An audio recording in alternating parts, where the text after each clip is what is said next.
All the citizen of Pakistan, ان کے پاس یہ فنڈامنٹل رائٹ ہے کہ وہ اپنی پراپرٹی کو جیسے ڈسپوز آف کرنا چاہیں کر سکتے ہیں. تو اگر وہ اپنی لائف میں ڈسپوز آف کر دے تو انڈائریکٹلی اس نے وراثت سے محروم کر دی ہے، بٹ قانون اس کو اجازت دیتا ہے کہ اپنی زندگی میں کچھ بھی کر دے. فوجداری مقدمات ہوں یا دیگر مقدمات، ہماری عوام کا اس طرح سے ہماری عدلیہ پہ اعتماد نہیں ہے. ہماری جوڈیشری سسٹم ماشاء اللہ آپ تو وکیل ہیں اور اچھے سے جانتے ہیں، اور لوگ کہتے ہیں کہ ٹھیک ہے یار اونے پونے کچھ تو مل رہا ہے نا، عدالتوں میں جائیں گے دھکے کھائیں گے، یہ ہوگا وہ ہوگا. تو کیا یہ فوری انصاف کی فراہمی اس حوالے سے آپ دیکھتے ہیں؟ اگر ایک بندہ دوسرے شخص کا ایک بالشت برابر جگہ ہتھیار لے، حدیث مبارکہ صحیح بخاری صحیح مسلم کی، نبی صلی اللہ علیہ وسلم نے فرمایا قیامت کے دن ساتوں زمینیں اسے گلے میں ٹوک بنا کے ڈال دی جائیں گے. یہ وراثت کا حصہ غصب کر لینا کہ دنیا کے اندر انسان کھا لے گا تو قیامت کے دن تو اس کو بھگتنا ہوگا. ایک بچہ حد سے زیادہ نافرمان ہے، ساری کوششوں کے باوجود بھی وہ نہیں، اور پھر ایک آخری حربہ کیا جاتا ہے کہ اسے اپنی پراپرٹی سے جائیداد سے آگ کر دیا جاتا ہے، بے دخل کر دیا جاتا ہے. تو اس صورت میں اسلامک پوائنٹ آف ویو کیا ہے، شریعت کیا گائیڈ کرتی ہے کہ کیا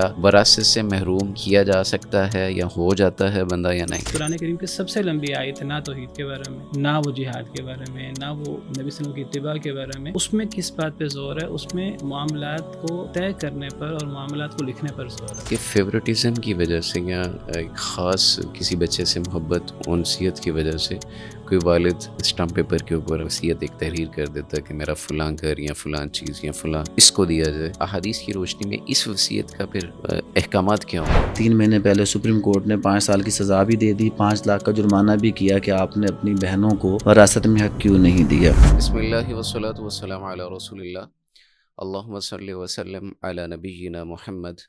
ناظرین کرام، آپ دیکھ رہے ہیں نہد کا پلیٹ فارم اور میں ہوں آپ کا میزبان ڈاکٹر صلاح الدین.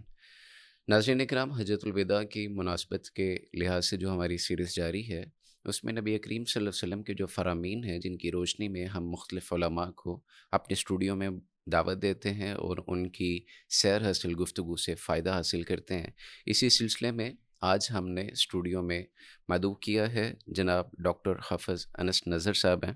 ایسوسیٹ پروفیسر ہیں یونیورسٹی آف لاہور میں اور ماشاء اللہ جید عالم دین ہے. آج ان سے ہم جانیں گے کہ نبی کریم صلی اللہ علیہ وسلم نے وراثت کے معاملے میں امت کی کیا رہنمائی کی ہے. اور اسی طرح ہمارے اسٹوڈیو میں ہمارے دوسرے مہمان ہیں عمر لطیف صاحب.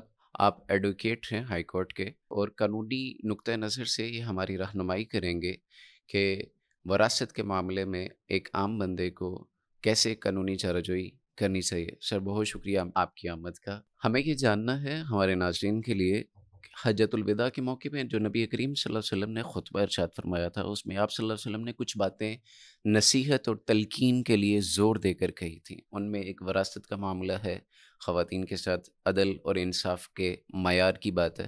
تو امت کو اس حوالے سے جو رہنمائی نبی کریم صلی اللہ علیہ وسلم نے کی ہے یا شریعت نے کی ہے اس پہ ذرا روشنی ڈالیے گا. وراثت کا معاملہ یہ نصف دین ہے، کیونکہ دین کے کچھ احکامات کا تعلق ہماری زندگی کے ساتھ ہے اور کچھ احکامات کا تعلق وفات کے ساتھ ہے. تو اسے نصف علم بھی کہا گیا ہے. تو جس طرح دیگر عبادات، معاملات سیکھنا اور ان پر عمل کرنا ضروری ہے ہمارے لیے، تو اسی طرح علم وراثت کی اہمیت جاننا اور اسے سیکھنا اور پھر اس پر عمل کرنا بہت ضروری ہے، کیونکہ اس کا تعلق موت کے ساتھ ہے. جس طرح وہ سارے احکام جو ہم اپنی زندگی میں سر انجام دیتے ہیں انہیں سیکھنا اور ان پر عمل کرنا بہت ضروری ہے، اسی طرح علم وراثت جس کا تعلق موت کے ساتھ ہے تو اسے سیکھنا اور اس پر عمل کرنا بھی بہت ضروری ہے. دین سیکھنا زندگی سے متعلق معاملات میں یا موت سے متعلق معاملات میں، عبادت اور عبادت کے طریقے سیکھنا، اس کی اہمیت اتنی زیادہ ہے کہ سیدنا ابراہیم علیہ السلام، سیدنا اسماعیل علیہ السلام نے خانہ کعبہ کی تعمیر کرتے ہوئے اللہ تعالیٰ سے جو دعائیں کی تھیں ان دعاؤں میں یہ دعا بھی موجود ہے، وَأَرِنَا مَنَاسِكَنَا وَتُبْ عَلَيْنَا، کہ اللہ ہمیں ہماری عبادت کے طریقے سکھا دے. وہ طریقے ہمیں پتہ ہوں گے، ہمیں ان کا علم ہوگا، ہم ان کو سیکھیں گے تو پھر ہم ان کے مطابق عمل کریں گے. تو نبی کریم صلی اللہ علیہ وسلم نے جو خطبہ حجۃ الوداع کے موقع پر ارشاد فرمایا تو وہ بہت اہم خطبہ تھا، اور آپ کے سارے ہی خطبے اور سارے ہی آپ کے خطابات بہت اہم ہوتے تھے۔ اس کی اہمیت اس اعتبار سے بھی ہے کہ یہ آپ کا تقریباً آخری خطبہ ہے، اور نبی کریم صلی اللہ علیہ وسلم اس خطبہ میں فرماتے رہے کہ شاید کہ میں تمہیں اس کے بعد تم سے مل نہ سکوں، تو ان چیزوں کو یاد رکھ لو۔ تو اس خطبے میں اور اس خطبے کے آخر میں نبی کریم صلی اللہ علیہ وسلم نے وراثت اور وصیت اور ان کی اہمیت اور ان کے بارے میں ارشاد فرمایا۔ آپ نے فرمایا ایھا الناس، اے لوگو، اللہ تعالیٰ نے ہر شخص کو، آپ کے فرمان کا مفہوم ہے کہ اللہ تعالیٰ نے ہر شخص کو اس کی وراثت کا جو حصہ ہے وہ اللہ تعالیٰ نے دے دیا ہے، تو اب کوئی شخص کسی وارث کے حق میں وصیت نہ کرے۔ اسی طرح نبی کریم صلی اللہ علیہ وسلم نے فرمایا کہ اگر کسی شخص نے وصیت کرنی ہے تو وہ 1/3 سے زیادہ وصیت نہ کرے، 1/3 تک وہ وصیت کر سکتا ہے، اس سے زیادہ وہ وصیت نہ کرے۔ اور پھر نبی کریم صلی اللہ علیہ وسلم نے اس ضمن میں ارشاد فرمایا کہ اگر صحیح نکاح کے بعد صحیح طریقے سے نکاح ہو، اور نکاح کے بعد میاں بیوی کا ملاپ ہو، اور اس کے بعد اولاد پیدا ہو تو اس کے لیے وراثت ہوگی۔ اگر زنا کے ذریعے، غیر شرعی تعلقات کے ذریعے اگر حمل ٹھہر جائے اور اولاد پیدا ہو جائے، ولد الزنا، تو آپ نے فرمایا الولد للفراش وللعاہر الحجر، بچہ تو وہ تو بستر کا ہوتا ہے، یعنی اگر وہ میاں بیوی ہوں اور وہاں اولاد پیدا ہو تو وہ بچہ شوہر کی طرف منسوب ہوگا۔ جو زانی ہے اس کے لیے تو کچھ نہیں ہے، اس کے لیے تو بچہ اس کی طرف منسوب نہیں ہوگا، اس کے لیے پتھر ہیں، اور یا اس کے لیے رجم ہے، یا اس کے لیے کچھ بھی نہیں ہے، تو گویا کہ وراثت بھی اس صورت میں نہیں ہوگی۔ تو ولد الحرام جو ہے وہ اس سے مستثنا ہے، ولد الحرام اس سے مستثنا ہے۔ تو گویا کہ نبی کریم صلی اللہ علیہ وسلم نے اپنے آخری خطبہ میں وراثت کے بارے میں جو 3 بڑے احکامات فرمائے، ایک تو آپ نے وصیت کے بارے میں فرمایا کہ وصیت وارث کے حق میں نہیں ہو سکتی، کیونکہ اللہ نے اس کو جو اس کا حصہ تھا وہ اللہ نے مقرر کر دیا ہے۔ اصل میں ہوتا یہ تھا کہ پہلے وراثت کے احکامات نہیں اترے تھے، جب تک وراثت کے احکامات نہیں اترے تھے تو اس وقت وصیت کرنا ضروری تھا۔ کوئی بھی شخص اگر مرض الموت میں ہوتا یا ایسی کیفیت میں ہوتا کہ اسے لگتا کہ میں اب زندہ نہیں بچوں گا، تو اسے وصیت کرنا ضروری تھا، جس طرح سورہ بقرہ کی آیت ہے کتب علیکم اذا حضر احدکم الموت ان ترک خیرا الوصیۃ للوالدین والاقربین بالمعروف حقا علی المتقین۔ وصیت کرنا ضروری تھا کیونکہ ابھی وراثت کے احکامات تقسیم نہیں ہوئے تھے، لیکن پھر بعد میں سورہ نساء کی آیت نمبر 11، 12 اور سورہ نساء کی آخری آیت، دیگر جب وراثت کے تفصیلی احکامات اتر آئے تو نبی کریم صلی اللہ علیہ وسلم نے حجۃ الوداع کے موقع پر فرمایا کہ اب جن کا حصہ اللہ نے مقرر کرنا تھا وہ کر دیا ہے، اب جن کے لیے اللہ نے حصہ مقرر کر دیا ہے تو اب ان لوگوں کو وراثت میں ان لوگوں کے لیے وصیت کرنا جائز نہیں ہے۔ اور پھر آپ نے فرمایا کہ 1/3 سے زیادہ وصیت جائز نہیں ہے، اور پھر آپ نے فرمایا کہ زنا کے ذریعے اگر اولاد پیدا ہو تو اس میں گویا کہ اس میں وراثت نہیں چاہیے۔ اچھا شیخ صاحب، اگر معاملہ ہماری سوسائٹی میں اگر ہم دیکھتے ہیں کافی ساری لا علمی پائی جاتی ہے اس حوالے سے، لیکن بسا اوقات یہ ہوتا ہے کہ فیورٹزم کی وجہ سے یا ایک خاص کسی بچے سے محبت انسیت کی وجہ سے کوئی والد اپنی اسٹمپ پیپر کے اوپر اپنی وہ وصیت ایک تحریر کر دیتا ہے کہ میرا فلاں گھر یا فلاں چیز یا فلاں اس کو دیا جائے، تو اس کی پھر احادیث کی روشنی میں اس وصیت کا پھر کیسے احکامات کیا ہوں گے؟ اسی کی فیورٹزم کی وجہ سے یا ایک خاص کسی بچے سے محبت انسیت کی وجہ سے کوئی والد اپنی اسٹمپ پیپر کے اوپر اپنی وہ وصیت ایک تحریر کر دیتا ہے کہ میرا فلاں گھر یا فلاں چیز یا فلاں اس کو دیا جائے، تو اس کی پھر احادیث کی روشنی میں اس وصیت کا پھر کیسے احکامات کیا ہوں گے؟ قریبی رشتہ دار ہوں لیکن ان سے زیادہ قریبی رشتہ داروں کی موجودگی کی وجہ سے وہ وارث نہ بن رہے ہوں، مثلاً پوتا ہے، یتیم پوتا، وہ کئی دفعہ وارث نہیں بن رہا ہوتا، تو اس کے لیے وصیت کرنا جائز ہے، لیکن اولاد تو وارث ہوتی ہے۔ جب اولاد وارث ہے تو اولاد میں سے کسی کے لیے وصیت کرنا یعنی جائز اس طرح نہیں کوئی ہے۔ مطلب گورنمنٹ کے یا کسی بھی اس پیپر کی کوئی حیثیت نہیں ہے یا اس وصیت کی کوئی حیثیت نہیں ہے؟ ہاں، وہ وصیت کالعدم ہوگی، الا یہ کہ اگر باقی ورثہ راضی ہو جائیں کیونکہ اس سے باقی ورثاء کا حق متاثر ہوگا. کیونکہ جسے تو مل رہا ہے وہ تو بڑا خوش ہے کہ بھائی مجھے تو مل رہا ہے. جی, تو باقی ورثاء, کیونکہ وصیت کے بارے میں حکم یہ ہے کہ پہلے وصیت کو تقسیم کیا جاتا ہے جی, پھر اس کے بعد باقی مال میں سے وراثت تقسیم کی جاتی ہے جس میں وہ بھی حقدار ہوگا. تو اب اگر پہلے وصیت مثلا 1/3 وصیت اگر کی جاتی ہے ایک بیٹے کے لیے, پہلے 1/3 نکال دی جائے گی, تو 10 لاکھ ہے تو 3 لاکھ 3.25 لاکھ پہلے نکال دی جائے گی. اب باقی مال میں سے وراثت تقسیم ہوگی تو اس میں وہ بیٹا بھی شریک ہوگا, تو سب کا حصہ کم ہو جائے گا. تو جن کا حصہ کم ہونا ہے اگر وہ راضی ہو جائیں, ہمیں کوئی اعتراض نہیں ہے, ہمارے والد صاحب نے, ہماری والدہ نے اگر اس کے لیے وصیت کی ہے تو ہم راضی ہیں, اس کی حالت پتلی ہے, اس کا کوئی مسئلہ ہے, کوئی بیماری ہے, کوئی فلاں چیز ہے, ہمیں کوئی اعتراض نہیں ہے. اگر ہمارے بزرگوں نے وصیت کر دی ہے تو پھر وہ وصیت نافذ کر دی جائے گی, ورنہ اگر اس میں کوئی اعتراض کرے تو وہ وصیت پھر نافذ العمل نہیں ہوتی ہے.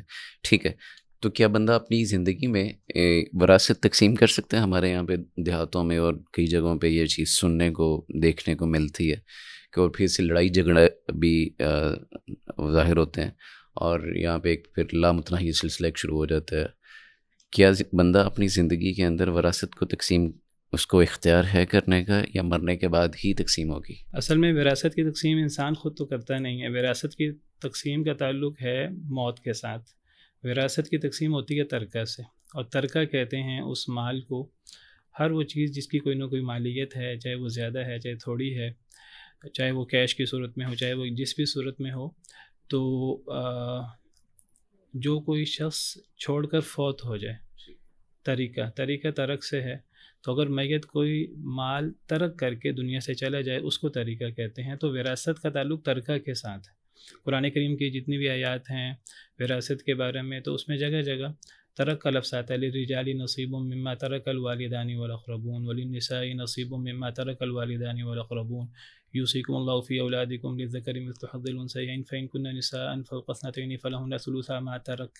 تو بار بار یہ ترک کا لفظ آ رہا ہے, تو اس سے پتہ لگتا ہے کہ وراثت کی تقسیم کا تعلق ترکہ کے ساتھ ہے, اور ترکہ وہ مال ہے جو کوئی شخص چھوڑ کر فوت ہو جائے. زندگی میں وراثت کی تقسیم نہیں ہوتی, زندگی میں اس کے لیے گفٹ کرنا, ہبہ کرنا اور ایسی صورتیں ہیں, یا پھر ایک انسان وصیت کر جائے, وہ وصیت کرے گا کہ میرے مرنے کے بعد میرے مال میں سے اتنا حصہ فلاں کو دے دیا جائے. ٹھیک, تو اس کی کچھ تفصیل وہ خطبہ حجۃ الوداع میں موجود ہے. اچھا, ہمارے یہاں پہ ایک یہ چیز بڑی عام رواج پا چکی ہے اور یہ چلتی بھی ہے کہ نافرمان اولاد تو والدین سے اصرار کر رہی ہوتی ہے کہ بھئی مجھے میری وراثت دے دو, میں اپنی مرضی سے جیوں, میں اپنی مرضی سے چلاؤں, اور یہ مطالبہ ہی غلط ہے. پھر اس حساب سے یہ نہیں کرنا چاہیے. اور اگر والدین اپنی زندگی کے اندر اس طرح سے جیسے آپ نے کہا ہبہ ہے یا ہدیہ ہے یا کسی بھی گفٹ ہے کسی بھی صورت میں دیتے ہیں اولاد کو, تو اس میں برابری کرنی ہے یا ایک کو دے دیا تو کافی ہے؟ سب سے پہلے تو جو ہمیں بات سمجھنی چاہیے وہ یہ سمجھنی چاہیے کہ ہبہ یا گفٹ ہبہ کرنے والے کی مرضی سے ہوتا ہے.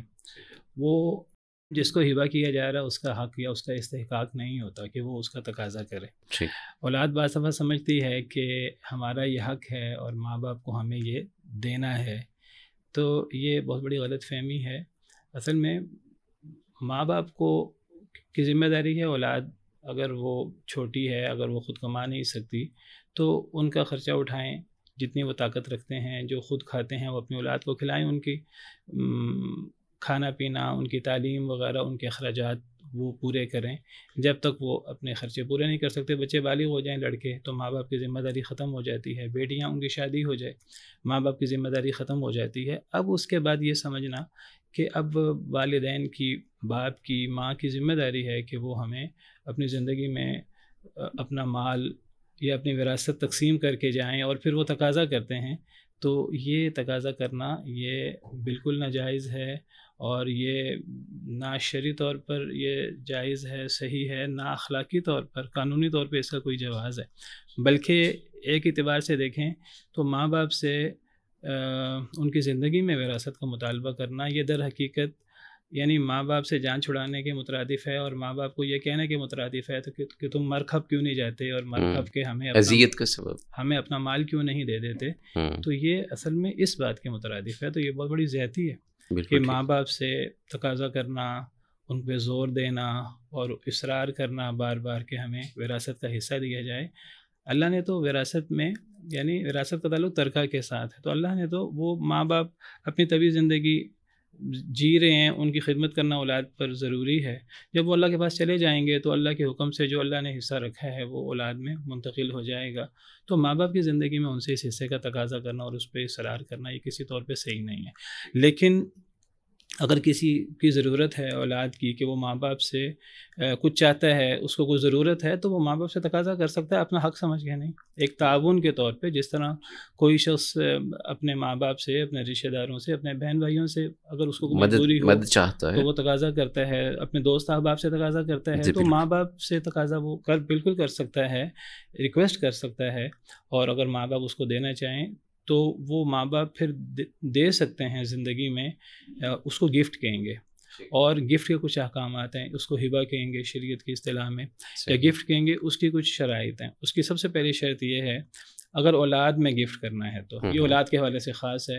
اگر شوہر بیوی کو گفٹ کرنا چاہے یا کوئی اپنے بھائی کو یا کوئی اپنے بھانجے کو، بھتیجے کو گفٹ کرنا چاہے تو اس کے احکامات الگ ہیں، اس کی تفصیلات الگ ہیں. اولاد کو اگر کوئی گفٹ کرنا چاہے تو اولاد میں برابری ضروری ہے. ٹھیک ہے، لڑکوں میں بھی برابری ضروری ہے، لڑکیوں میں بھی برابری ضروری ہے. اور لڑکے لڑکیاں ہوں تو اگر ایک کو دیں گے تو سب کو دینا ضروری ہوگا. اور اس میں یہ نہیں کہ لڑکوں کو ڈبل دیا جائے وراثت کی طرح، کیونکہ یہ وراثت نہیں ہے، بالکل صحیح، یہ گفٹ ہے. گفٹ کے اپنے احکامات ہیں. تو اس میں لڑکا لڑکی کو برابر دینا ہوگا اور ان میں فرق کرنا جائز نہیں ہوگا. پہلی شرط یہ ہے. اور دوسری شرط یہ ہے اگر ایک انسان اپنی زندگی میں گفٹ کرتا ہے تو وہ اپنا پورا مال گفٹ نہیں کر سکتا. اپنے مال کا کچھ حصہ 1/3 کے قریب یا اس سے کم وہ گفٹ کرے، تاکہ اگر وہ اپنے مال میں سے کچھ حصہ اپنی اولاد کو بالفرض وہ گفٹ کر دیتا ہے. اب صرف اولاد تو وارث نہیں ہے، اس شخص کو خود بھی ضرورت ہے اپنی زندگی میں. اگر یہ سارا مال ہی گفٹ کر دے گا تو خود کہاں سے کھائے گا؟ اگر یہ مال گفٹ کر کے پھر فوت ہو جاتا ہے تو باقی ورثاء کا حق کدھر گیا؟ تو یہ اپنی جائیداد مکمل گفٹ نہیں کر سکتا. اچھا، یہاں پہ ایک اور چیز آ گئی کہ خواتین مطلب بیٹیوں اور بیٹوں کو برابر دینا ہے اس نے، اور اس میں کسی طرح کی افراط و تفریط وہ نہیں کرے گا. یہاں پہ ہم سوسائٹی میں ایک چیز دیکھتے ہیں اور آئے دن ہمارے سامنے بھی آتی ہے، لوگ سوال بھی کرتے ہیں، اور وہ یہ ہے کہ خواتین کو عمومی طور پہ ہمارے یہاں پہ ایک نیریٹو بھی ڈیولپ ہو رہا ہے اس بات کا کہ وراثت سے محروم کیا جاتا ہے. اور بسا اوقات والدین کی طرف سے یہ بات آتی ہے اس کے جواب میں کہ بھائی تیری شادی کی تھی، تجھے جہیز دیا تھا، اب تیرا حق اس وقت ہی چلا گیا، تیرے پاس کوئی حق نہیں ہے، کوئی معاملہ نہیں ہے، تجھے نہیں ملے گا. یا بھائی اس سے یہ کہتے ہیں کہ تیری شادی پہ اتنا خرچہ ہو گیا، یہ ہو گیا، وہ ہو گیا، تو اب نہیں ہے تیرا حصہ. تو اس صورت میں احکامات کیا ہوں گے؟ کیا واقعی ان کے کہنے سے حصہ ختم ہو جاتا ہے یا جہیز دینے کی صورت میں اس کا حصہ باقی نہیں رہتا؟ دیکھیے جی، ہم ہندوؤں کے ساتھ رہے ہیں کافی لمبا عرصہ، تو یہ اس کے آپ سمجھیے آفٹر ایفیکٹس ہیں اور یہ اس کے اثرات ہیں. ان میں یعنی بچی کو جہیز دیا جاتا ہے اور یہ سمجھا جاتا ہے کہ اب اس کو ہم نے اس کا حق دے کر یہ ہندوانہ کانسیپٹ ہے، ہندوانہ کانسیپٹ ہے. ہمارے اسلام میں اس کا کوئی تعلق نہیں ہے، کوئی تصور نہیں ہے. کیونکہ جس طرح بیٹی کی شادی پر خرچ ہوتا ہے، بیٹے کی شادی پر بھی خرچ ہوتا ہے. پھر بیٹا کس لحاظ سے وراثت کا حقدار ہوا؟ اگر بیٹی کو اس بنا پر نہیں دینا کہ بیٹی کو جہیز دے دیا ہے یا اس کی شادی پر خرچ کیا ہے، جس طرح بیٹی کی شادی پر خرچ کیا جاتا ہے بیٹے کی شادی پر بھی تو خرچ کیا جاتا ہے. جس طرح بیٹی کو کچھ زیور وغیرہ ماں باپ لے کے دے دیتے ہیں یا کوئی جہیز میں کوئی چیز دے دیتے ہیں، اسی طرح بیٹے کو اور بیٹے کا بھی حق مہر عام طور پہ والدین ہی پورا کر رہے ہوتے ہیں. پھر بہو کو جو ہے کچھ زیور وغیرہ پہنایا جاتا ہے تو وہاں بیٹے کو بھی پھر یہ کہا جائے، تو یہ تصور کسی طور پر صحیح نہیں ہے. جیسے میں نے ابھی گفٹ کے بارے میں، ہبہ کے بارے میں بات کی کہ اگر ماں باپ زندگی میں اپنی اولاد کو کچھ دے دیتے ہیں تو اگر اولاد کو مثلا ماں باپ نے دے دیا، اگر دینا ہے تو ایک بیٹے کو یا ایک بیٹی کو نہیں دے سکتے، سب کو دینا ہوگا، برابر دینا ہوگا. اگر اولاد کو کچھ چیز گفٹ کر دی اپنی جائیداد میں سے تو اس کا مطلب یہ نہیں کہ اب ان کی وراثت ختم ہو گئی. گفٹ کا حکم الگ ہے، وہ گفٹ دے دیا جائے گا، وراثت کا حکم اسی طرح برقرار ہے. اب اگر بعد میں وہ ماں باپ فوت ہو جاتے ہیں تو وہ اولاد ان کی وہ وراثت میں حقدار ہوگی مکمل، جس طرح اللہ تعالیٰ نے حق رکھا ہے. تو یہ جہیز کی صورت میں اور بیٹیوں کو ان ہیلو بہانوں کے ذریعے وراثت سے محروم کرنا یہ بہت بڑا ظلم ہے. اور یہ اسی طرح کا ظلم ہے جس طرح جاہلیت میں ہوتا تھا. جاہلیت میں بڑا بیٹا سارے مال پہ قبضہ کر لیتا تھا، جی یا مرد حضرات وراثت لے لیتے تھے، چچا ہوتا تھا یا بڑا بیٹا ہوتا تھا، بھائی ہوتا تھا، وہ وراثت لے لیتا تھا، عورتوں کو کچھ نہیں دیا جاتا تھا کہ یہ عورتیں تو دفاع نہیں کر سکتی، یہ عورتیں تو خاندان میں وہ ایک بڑا کردار جو ایک ہونا چاہیے، کفالت کا کردار ادا نہیں کر پاتی، یا وہ ذمہ داری کا کردار ادا نہیں کر سکتی، تو ان کے لیے وراثت میں حصہ نہیں ہونا چاہیے۔ وَتَأْكُلُونَ التُّرَاثَ أَكْلًا لَمًّا وَتُحِبُّونَ الْمَالَ حُبًّا جَمًّا، قرآن نے منظر کشی کی ہے جاہلیت کے دور میں، تو قرآن نے ان تصورات کو ختم کیا ہے۔ لِلرِّجَالِ نَصِيبٌ مِّمَّا تَرَكَ الْوَالِدَانِ وَالْأَقْرَبُونَ وَلِلنِّسَاءِ نَصِيبٌ مِّمَّا تَرَكَ الْوَالِدَانِ وَالْأَقْرَبُونَ مِّمَّا قَلَّ مِنْهُ أَوْ كَثُرَ۔ وراثت تھوڑی ہے یا وراثت زیادہ ہے؟ جس طرح ماں باپ اور قریبی رشتہ داروں کی وراثت میں مردوں کا حصہ ہے، بالکل اسی طرح ماں باپ اور قریبی رشتہ داروں کی وراثت میں عورتوں کا بھی حصہ ہے، وراثت تھوڑی ہو یا زیادہ ہو، اور یہ حصہ طے شدہ ہے، اس حصے میں تبدیلی بھی نہیں کر سکتے، اللہ کی طرف سے طے شدہ ہے۔ اب میں یہاں پہ آپ کے اس نقطے سے ایک بات سامنے آئی ہے، ماشاء اللہ بڑے خوبصورت انداز میں آپ اس کی تشریح کر رہے ہیں۔ ہمارے ہاں یہاں پہ کچھ فیملیز میں ایسا ہوتا ہے کہ بچہ تھوڑا سا بلوغت کی عمر کو پہنچتا ہے تو والدین اسے اپنے ساتھ بزنس میں انوالو کر لیتے ہیں، بڑے بیٹے کو، اور وہ والدین کے ساتھ لگا رہتا ہے، اور چھوٹے بچے پڑھتے رہتے ہیں، دیگر معاملات ہوتے ہیں، اور پھر after the death of their parents پھر یہ ہوتا ہے کہ وہ بڑا کہتا ہے جی بھائی جی میں نے اتنے سال والدین کے ساتھ کام کیا ہے اور میں نے یہ بنایا تھا تو یہ میرا ہے، باقی تقسیم ہوگا، یہ نہیں میں تقسیم کرنے دوں گا۔ تو یہ اس طرح کا تقاضا، یہ معاملہ، اس کو کئی پوائنٹ آف ویو سے میں نے دیکھا، علماء کہتے ہیں کہ کچھ لحاظ سے یہ ٹھیک ہے، کچھ کہتے ہیں تو یہ جو ایک اختلافی صورت بن جاتی ہے اس صورت میں، تو اس کا کیا سدباب ہے؟ کیونکہ چھوٹے تو کہہ رہے ہوتے ہیں کہ نہیں میں چھوٹا ہوں تو اس وجہ سے میرے ساتھ زیادتی ہو رہی ہے، بڑا کہہ رہا ہوتا ہے کہ پاجی میں نے زندگی اتنی لگا دی ہے تو اس وجہ سے میرے ساتھ ایسے کرنا نہیں، میں تو ایڈوانٹیج لوں گا۔ اصل میں اسلامی تعلیمات سے ناواقفیت ہے، اور میں نے جیسے شروع میں عرض کیا کہ دین سیکھنا اور دینی تعلیمات سیکھنا بہت ضروری ہے۔ نبی کریم صلی اللہ علیہ وسلم نبی بننے سے پہلے آپ پریشان تھے اور آپ تلاش میں تھے کہ مجھے صحیح رہنمائی ملے، میں نے اللہ کو کیسے راضی کرنا ہے، کیسے دنیا کے معاملات اللہ کے حکم کے مطابق سر انجام دینے ہیں۔ دین ابراہیمی کی بھولی بسری سی تعلیمات، افراط و تفریط موجود تھا، کمی بیشی ہو چکی تھیں، وہ موجود تھیں۔ یہود و نصارہ، حضرت موسیٰ حضرت عیسیٰ کی تعلیمات اور انجیل کی بھی موجود تھیں، لیکن تحریف ہو چکی تھی۔ واضح نہیں تھا کہ اب صحیح دین کیا ہے، تو نبی کریم صلی اللہ علیہ وسلم شدید پریشان، اور آپ غار حرا میں چلے جاتے اور آپ یعنی اس سوچ و بچار میں ہوتے کہ صحیح بات کیا ہے۔ قرآن نے اس کو تعبیر کیا ہے وَوَجَدَكَ ضَالًّا فَهَدَىٰ، اللہ تعالیٰ نے آپ کو رستے کا متلاشی پایا، پریشان پایا، تو اللہ نے آپ کو رہنمائی کی۔ ایک وقت آ گیا کہ سیدنا جبریل امین علیہ السلام وحی لے کر اترے، اقرأ بسم ربک الذی خلق، اور سیدنا ابراہیم کے حوالے سے میں نے ذکر کیا کہ انہوں نے خانہ کعبہ کی تعمیر نو کرتے وقت حضرت اسماعیل، حضرت ابراہیم علیہ السلام نے یہ دعا کی، اللہ تعالیٰ ہمیں ہماری عبادت کے طریقے سکھا دے۔ نبی کریم صلی اللہ علیہ وسلم نے حج فرمایا، حج وداع، تو آپ نے صحابہ کرام کو بار بار کہا کہ مجھ سے عبادت کے طریقے سیکھ لو، خذوا عنی مناسککم لعلی لا القاکم بعد ھذا، شاید کہ میں اس کے بعد تم سے نہ مل سکوں۔ تو یہ دین سیکھنا اور اللہ تعالیٰ کا کیا حکم ہے یہ سیکھنا بہت ضروری ہے ہمارے لیے۔ ٹھیک ہے، تو اولاد شریک ہو جاتی ہے ماں باپ کے ساتھ۔ اب اولاد اگر ماں باپ کے ساتھ کاروبار میں شریک ہو جاتی ہے تو اولاد کے ساتھ معاملہ طے کرنا بہت ضروری ہے، جو الا ماشاء اللہ شاید کوئی بھی نہیں کرتا۔ ٹھیک، تو اولاد کے ساتھ معاملات طے کرنا بہت ضروری ہے۔ یہ معاملات صرف غیروں سے طے نہیں ہوتے، اگر کسی غیر کو پارٹنر بنانا ہے، کاروبار میں شریک کرنا ہے، کوئی کانٹیکٹ کرنا ہے، ہم اس کے لیے بہت کین ہوتے ہیں، بہت حساس ہوتے ہیں، ہم اس کے لیے وکیلوں کو بٹھاتے ہیں، اسٹیمپ پیپر پہ ہم قانونی معاملات کرتے ہیں، لیکن اپنے ہی خاندان میں، اپنے ہی بھائیوں کے ساتھ، اپنی ہی اولاد کے ساتھ، اپنے ہی ماں باپ کے ساتھ کوئی معاملہ کرنا ہو، ہم اس میں کوئی معاہدہ نہیں کرتے، کوئی چیز طے نہیں کرتے۔ ہم سمجھتے ہیں کہ ہر چیز خود بخود ہی صحیح ہو جائے گی، شاید ماں باپ کا تعلق ہے، باپ بیٹے کا تعلق ہے، بھائی بھائی کا تعلق ہے، محبت ہے، تو کوئی اختلاف نہیں ہوگا۔ حالانکہ جب یہ معاملہ شروع ہوتا ہے تو میں اکثر کہا کرتا ہوں، چونکہ میرا تعلق وراثت کے ساتھ ہے تو اکثر لوگ سوال کرتے ہیں، میں کہتا ہوں کہ جب بھی خاندان میں اس طرح کر کے کوئی چیز طے نہیں کی جاتی تو دشمنی کی بنیاد اسی دن رکھ دی جاتی۔ قرآن کریم کی سب سے لمبی آیت، حالانکہ قرآن کا موضوع توحید ہے، نبی کریم صلی اللہ علیہ وسلم کی اطاعت ہے، جہاد، اہم احکامات ہیں قرآن کریم کے بہت زیادہ، لیکن قرآن کریم کی سب سے لمبی آیت ہے نا توحید کے بارے میں، نہ وہ جہاد کے بارے میں، نہ وہ نبی صلی اللہ علیہ وسلم کی اتباع کے بارے میں.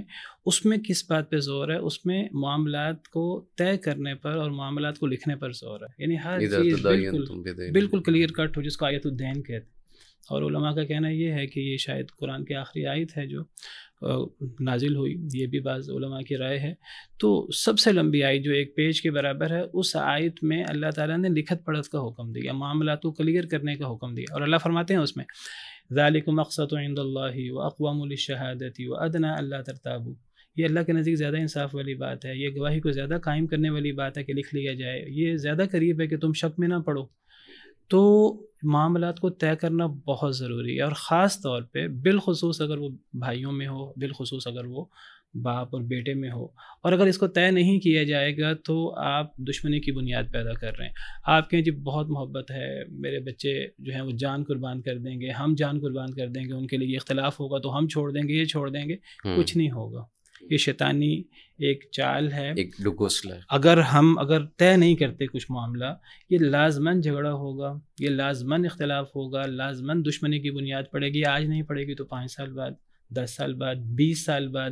یہ بیٹا ماں باپ کے احترام میں کچھ نہیں کہے گا تو بیٹے کی اولاد، بیٹے کی بیوی، ان لوگوں کے دلوں میں مخالفت آئے گی کہ جی ہم پہ ظلم ہوا ہے. اگر وہ یا تو حق مار لیں گے باقیوں کا، یا یہ ہے کہ وہ زیادہ حاصل نہیں کر پائیں گے. تو یعنی دیکھیے کاروبار تو باپ کا ہے. اب کاروبار باپ کا ہے، اگر بیٹا اس کاروبار کو بڑھائے گا، اب بیٹا کس سٹیٹس میں اس کاروبار کو بڑھا رہا ہے؟ وہ ایک ملازم کی حیثیت سے کاروبار کو بڑھا رہا ہے. اس کی کیا حیثیت ہے؟ اس کی حیثیت ملازم کی ہے، اس کی حیثیت پارٹنر کی ہے، اس کی کیا حیثیت ہے؟ یہ حیثیت طے کرنا بہت ضروری ہے. اگر یہ حیثیت طے ہو جائے، بالفرض بیٹا باپ کے ساتھ شریک ہوتا ہے اور باپ بیٹے کے ساتھ طے کر لیتا ہے بیٹا آپ کاروبار میں شریک ہو جاؤ، آپ پارٹنر ہو، آپ کا اس کاروبار کے اندر 20% ہے، 30% ہے.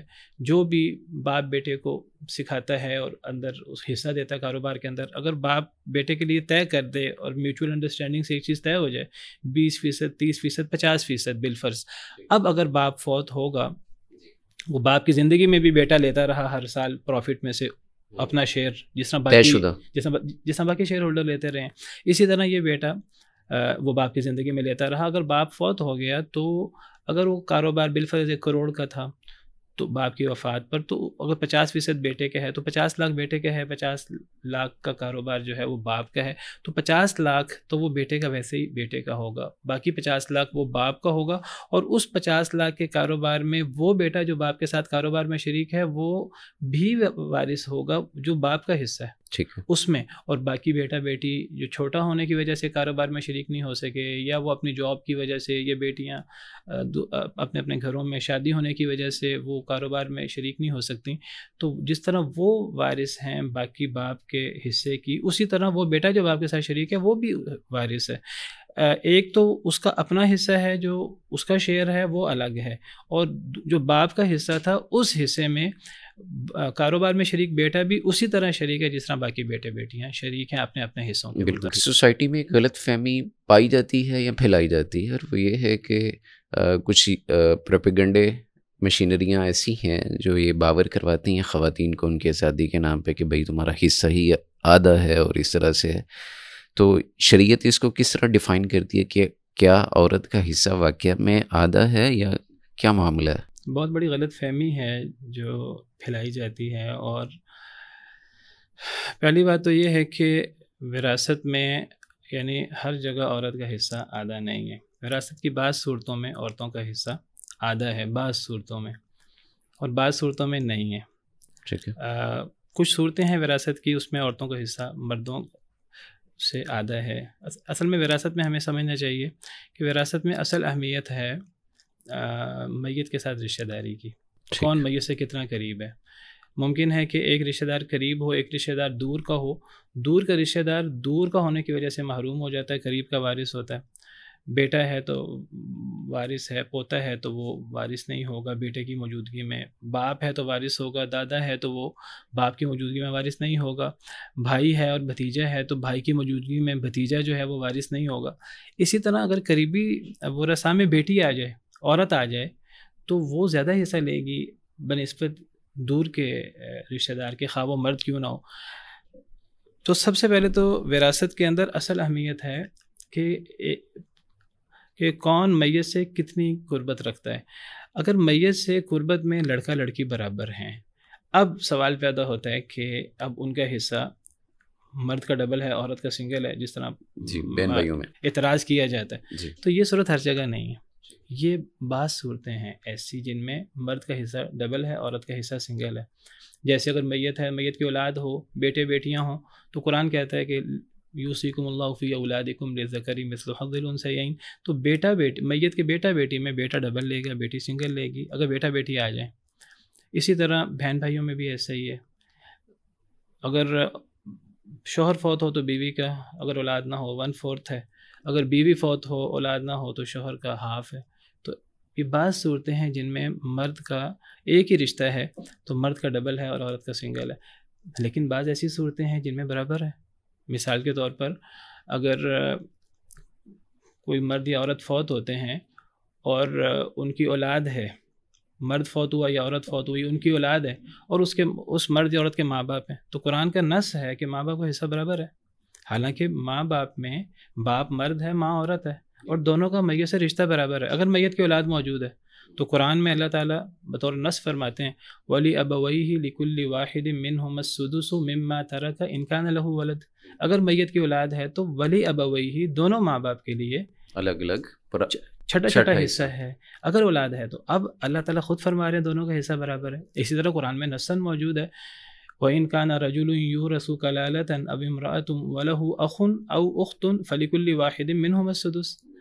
اگر مرد فوت ہو جائے کلالہ، یا عورت کلالہ فوت ہو جائے اور اس کا بھائی یا بہن، یہاں بھائی یا بہن سے مراد ماں شریک بھائی یا بہن ہے. میں چاہتا ہوں کہ کلالہ بھی اکثر ہمارے لوگوں کو نہیں پتہ ہوگا.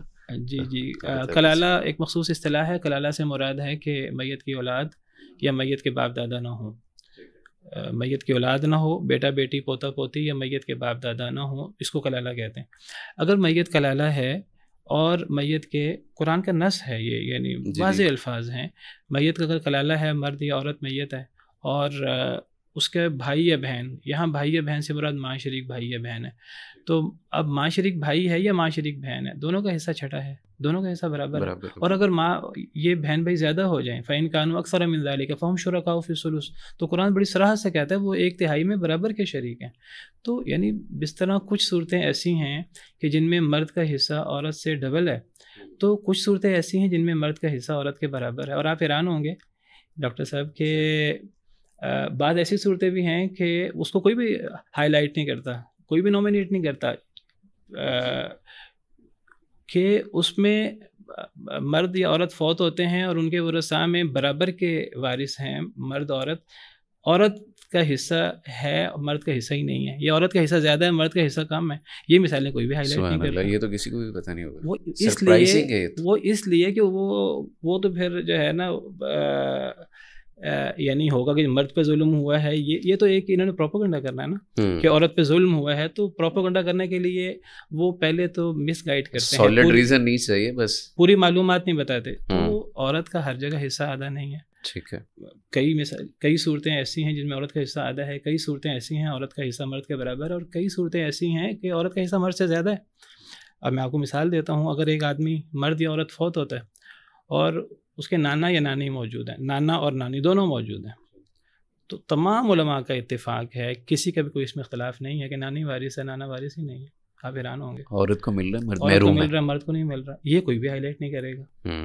تو پہلے بات ہے کہ پہلے دین کو سمجھنا چاہیے، پھر اعتراض کرنا چاہیے.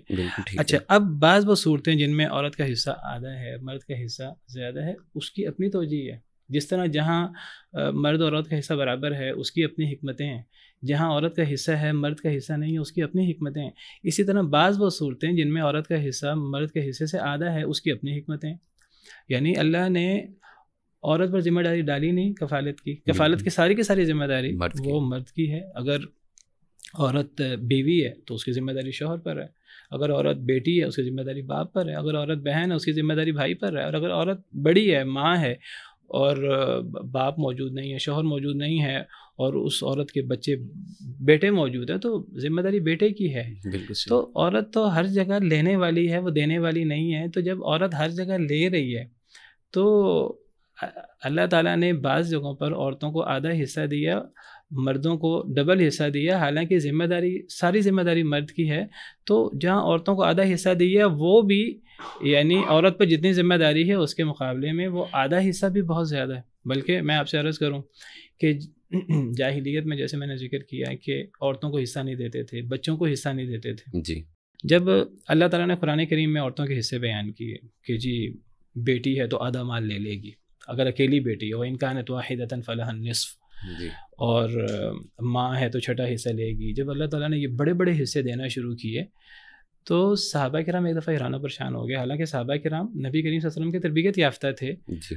اب وہ لالچ وہ جو جاہلیت میں مردوں میں ہوتی تھی وہ نہیں تھی صحابہ کرام کے اندر. اب وہ تربیت ہو چکی تھی. اور یہ اسلام میں آخر دور میں وراثت کی آیات، وراثت کی تفصیلات نازل ہوئی ہیں. جب یہ آیات نازل ہوئیں تو صحابہ کرام نے کہا عورتوں کو اتنا بڑا حصہ دے دیا گیا. یہ عورتیں تو یعنی خاندان میں باقاعدہ وہ ذمہ دار حیثیت میں نہیں ہوتی، اور انہوں نے کفالت بھی نہیں کرنی، انہوں نے خرچہ بھی نہیں اٹھانا، کمانا بھی نہیں ہے. تو یہ جو ہے وہ اتنا زیادہ حصہ یہ لے لیں گی. انہوں نے کہا کچھ دیر انتظار کرو، اسلام ابھی نازل ہو رہا ہے، دین کے احکامات نازل ہو رہے ہیں، کیا پتہ اللہ تعالیٰ نے ایک دفعہ حصہ دیا، اللہ تعالیٰ کچھ نسخ کر دیں، کچھ حصے میں کمی کر دیں. باقاعدہ تفسیر تبری میں سیدنا ابن عباس دیگر صحابہ کرام بیان کرتے ہیں کہ صحابہ کرام نے کہا ایک دفعہ کہ انتظار کرو، ممکن ہے کہ اللہ تعالیٰ ان احکامات کو چینج کر دیں لیکن وہ احکامات برقرار رہے. تو یہ جو بعض صورتوں میں عورتوں کو آدھا حصہ دیا، مرد کو ڈبل حصہ دیا، یہ آدھا حصہ بھی عورتوں پہ ذمہ داری نہیں ہے، اس اعتبار سے کافی زیادہ ہے. میں عام طور پر جب یہ بتاتا ہوں بیٹا بیٹی کے بارے میں، بیٹی کا حصہ کم ہے، آدھا ہے، بیٹے کا زیادہ ہے، تو مثال دیتا ہوں اکثر. میں کہتا ہوں اگر بالفرض ایک آدمی، اس کا ایک بیٹا اور ایک بیٹی ہے، وہ آدمی فوت ہو جاتا ہے، یہ بیٹا بیٹی دونوں ابھی بالغ تھے لیکن شادی شدہ نہیں تھے، تو مثلا آپ سمجھیے کہ اس آدمی کے پاس 30 لاکھ تھا اس کی جائیداد. تو اس کی 30 لاکھ جائیداد میں بیٹے کو کتنا ملے گا؟ 20 لاکھ. بیٹی کو کتنا ملے گا؟ 10 لاکھ. بیٹی کو آدھا ملا، بیٹے کو ڈبل ملا. اب 20 لاکھ بیٹے کا ہوا اور 10 لاکھ بیٹی کا ہوا. اب آگے بیٹے نے بھی شادی کرنی ہے، بیٹی نے بھی شادی کرنی ہے. جب تک شادی نہیں ہوتی بیٹی کی تو بیٹا اس کا ذمہ دار ہے، بیٹے کا مال خرچ نہیں ہوگا، بیٹا اس کا خرچ اٹھائے گا اپنے 20 لاکھ میں سے. جب تک شادی نہیں ہوتی. شادی کرے گا تو بیٹا اٹھائے گا. نہیں، شادی کے اخراجات بیٹا کرے گا، جتنے لاکھ خرچ ہو جائیں. بیٹے کے مال محفوظ ہے، وہ اپنا مال انویسٹ کر دے کہیں، وہ مال اس کا بڑھتا رہے. بیٹی کے مال میں سے اس کی شادی پر خرچ نہیں ہوگا. شادی کے بعد شوہر اس کی ذمہ داری اٹھائے گا، شوہر اسے حق مہر بھی دے گا بیوی کو. وہ بیوی کا تو 10 لاکھ وہ بڑھ کر وہ 15 لاکھ، وہ 20 لاکھ ہو جائے گا. اور وہ جو بیٹے کا وہ جو 20 لاکھ تھا وہ بیٹا شادی کرتا ہے تو اس کی بیوی آتی ہے تو اس کو وہاں دینا ہے، اس کو وہاں دینا ہے. تو آپ ذرا اس کو کیلکولیٹ کریں تو آپ کو سمجھ آئے گی کہ بیٹی تو ہر صورت میں فائدے میں ہے. بالکل صحیح. اور یہ میں نے بتایا یہ بعض صورتیں ہیں جن میں عورتوں کا حصہ کم ہے، کئی صورتیں ہیں ان میں عورتوں کا حصہ پروفٹ میں ہے، اور یہ جان بوجھ کے ایک ہوا بنایا گیا ہے کہ جی بھائی آپ کا حصہ ایسے. اچھا سر جی، یہاں پہ ایک سوال اور آتا ہے، وہ یہ ہے کہ بسا اوقات یہ ہوتا ہے کہ دل پہ اختیار تو نہیں ہے نا کسی کا. والدین کو کسی ایک کے ساتھ بڑی محبت ہو جاتی ہے، یا بھائیوں کو بھائیوں میں آپس میں بڑا ایک الفت پیار محبت کا رشتہ ہوتا ہے، اللہ تعالیٰ برقرار رکھے. تو یہاں پہ سوال یہ ہے کہ اگر کوئی بھائی مالی حیثیت میں کمزور ہے، دیگر بھائی جو ہیں وہ مالی حیثیت میں بہتر ہیں، بہن بھائی سارے اس طرح سے، یا ایک عدد کمزور ہے، تو آپس کی رضامندی کے ساتھ وراثت کی تقسیم کے وقت میں کیا یہ ممکن ہے یا یہ کیا جا سکتا ہے کہ غیر منصفانہ تقسیم کر لی جائے؟ دیکھیے اولاد ضروری نہیں سب برابر ہوں مالی طور پر. اللہ تعالیٰ نے تقسیم رکھی ہے، کسی کو اللہ نے زیادہ دیا ہے، کسی کو کم دیا ہے، کسی کو زیادہ دے کر آزمایا ہے، کسی کو کم دے کر آزمایا ہے. جب وراثت تقسیم ہوتی ہے تو وراثت کی تقسیم میں یہ نہیں دیکھتے کہ جس کو وراثت مل رہی ہے وہ اس کی حیثیت، اس کی مالی حیثیت کیا ہے. وہ مرد ہے تو اس کی مالی حیثیت کیا ہے، وہ کاروبار کرتا ہے کاروبار نہیں کرتا، وہ بیمار ہے کہ صحت مند ہے، وہ چھوٹا ہے کہ بڑا ہے، یہ نہیں دیکھا جاتا. 50 سال کا بیٹا یا 1 سال کا بیٹا یا ماں کے پیٹ میں جنین، اگر وہ بیٹا ہو تو وراثت میں دونوں کا حصہ برابر ہے. یعنی جنین کی بھی وراثت ہے. بالکل. اگر شادی ہوئی میاں بیوی کی اور بیوی حاملہ ہے اور شوہر فوت ہو جائے تو بچہ بعد میں پیدا ہو اور زندہ پیدا ہو تو بچہ وارث ہوگا اپنے فوت شدہ باپ کا. تو یعنی میں صرف یہ کہنا چاہ رہا ہوں کہ اولاد بڑی ہے یا اولاد چھوٹی ہے، اولاد کما رہی ہے یا نہیں کما رہی، اس سے وراثت میں فرق نہیں پڑتا.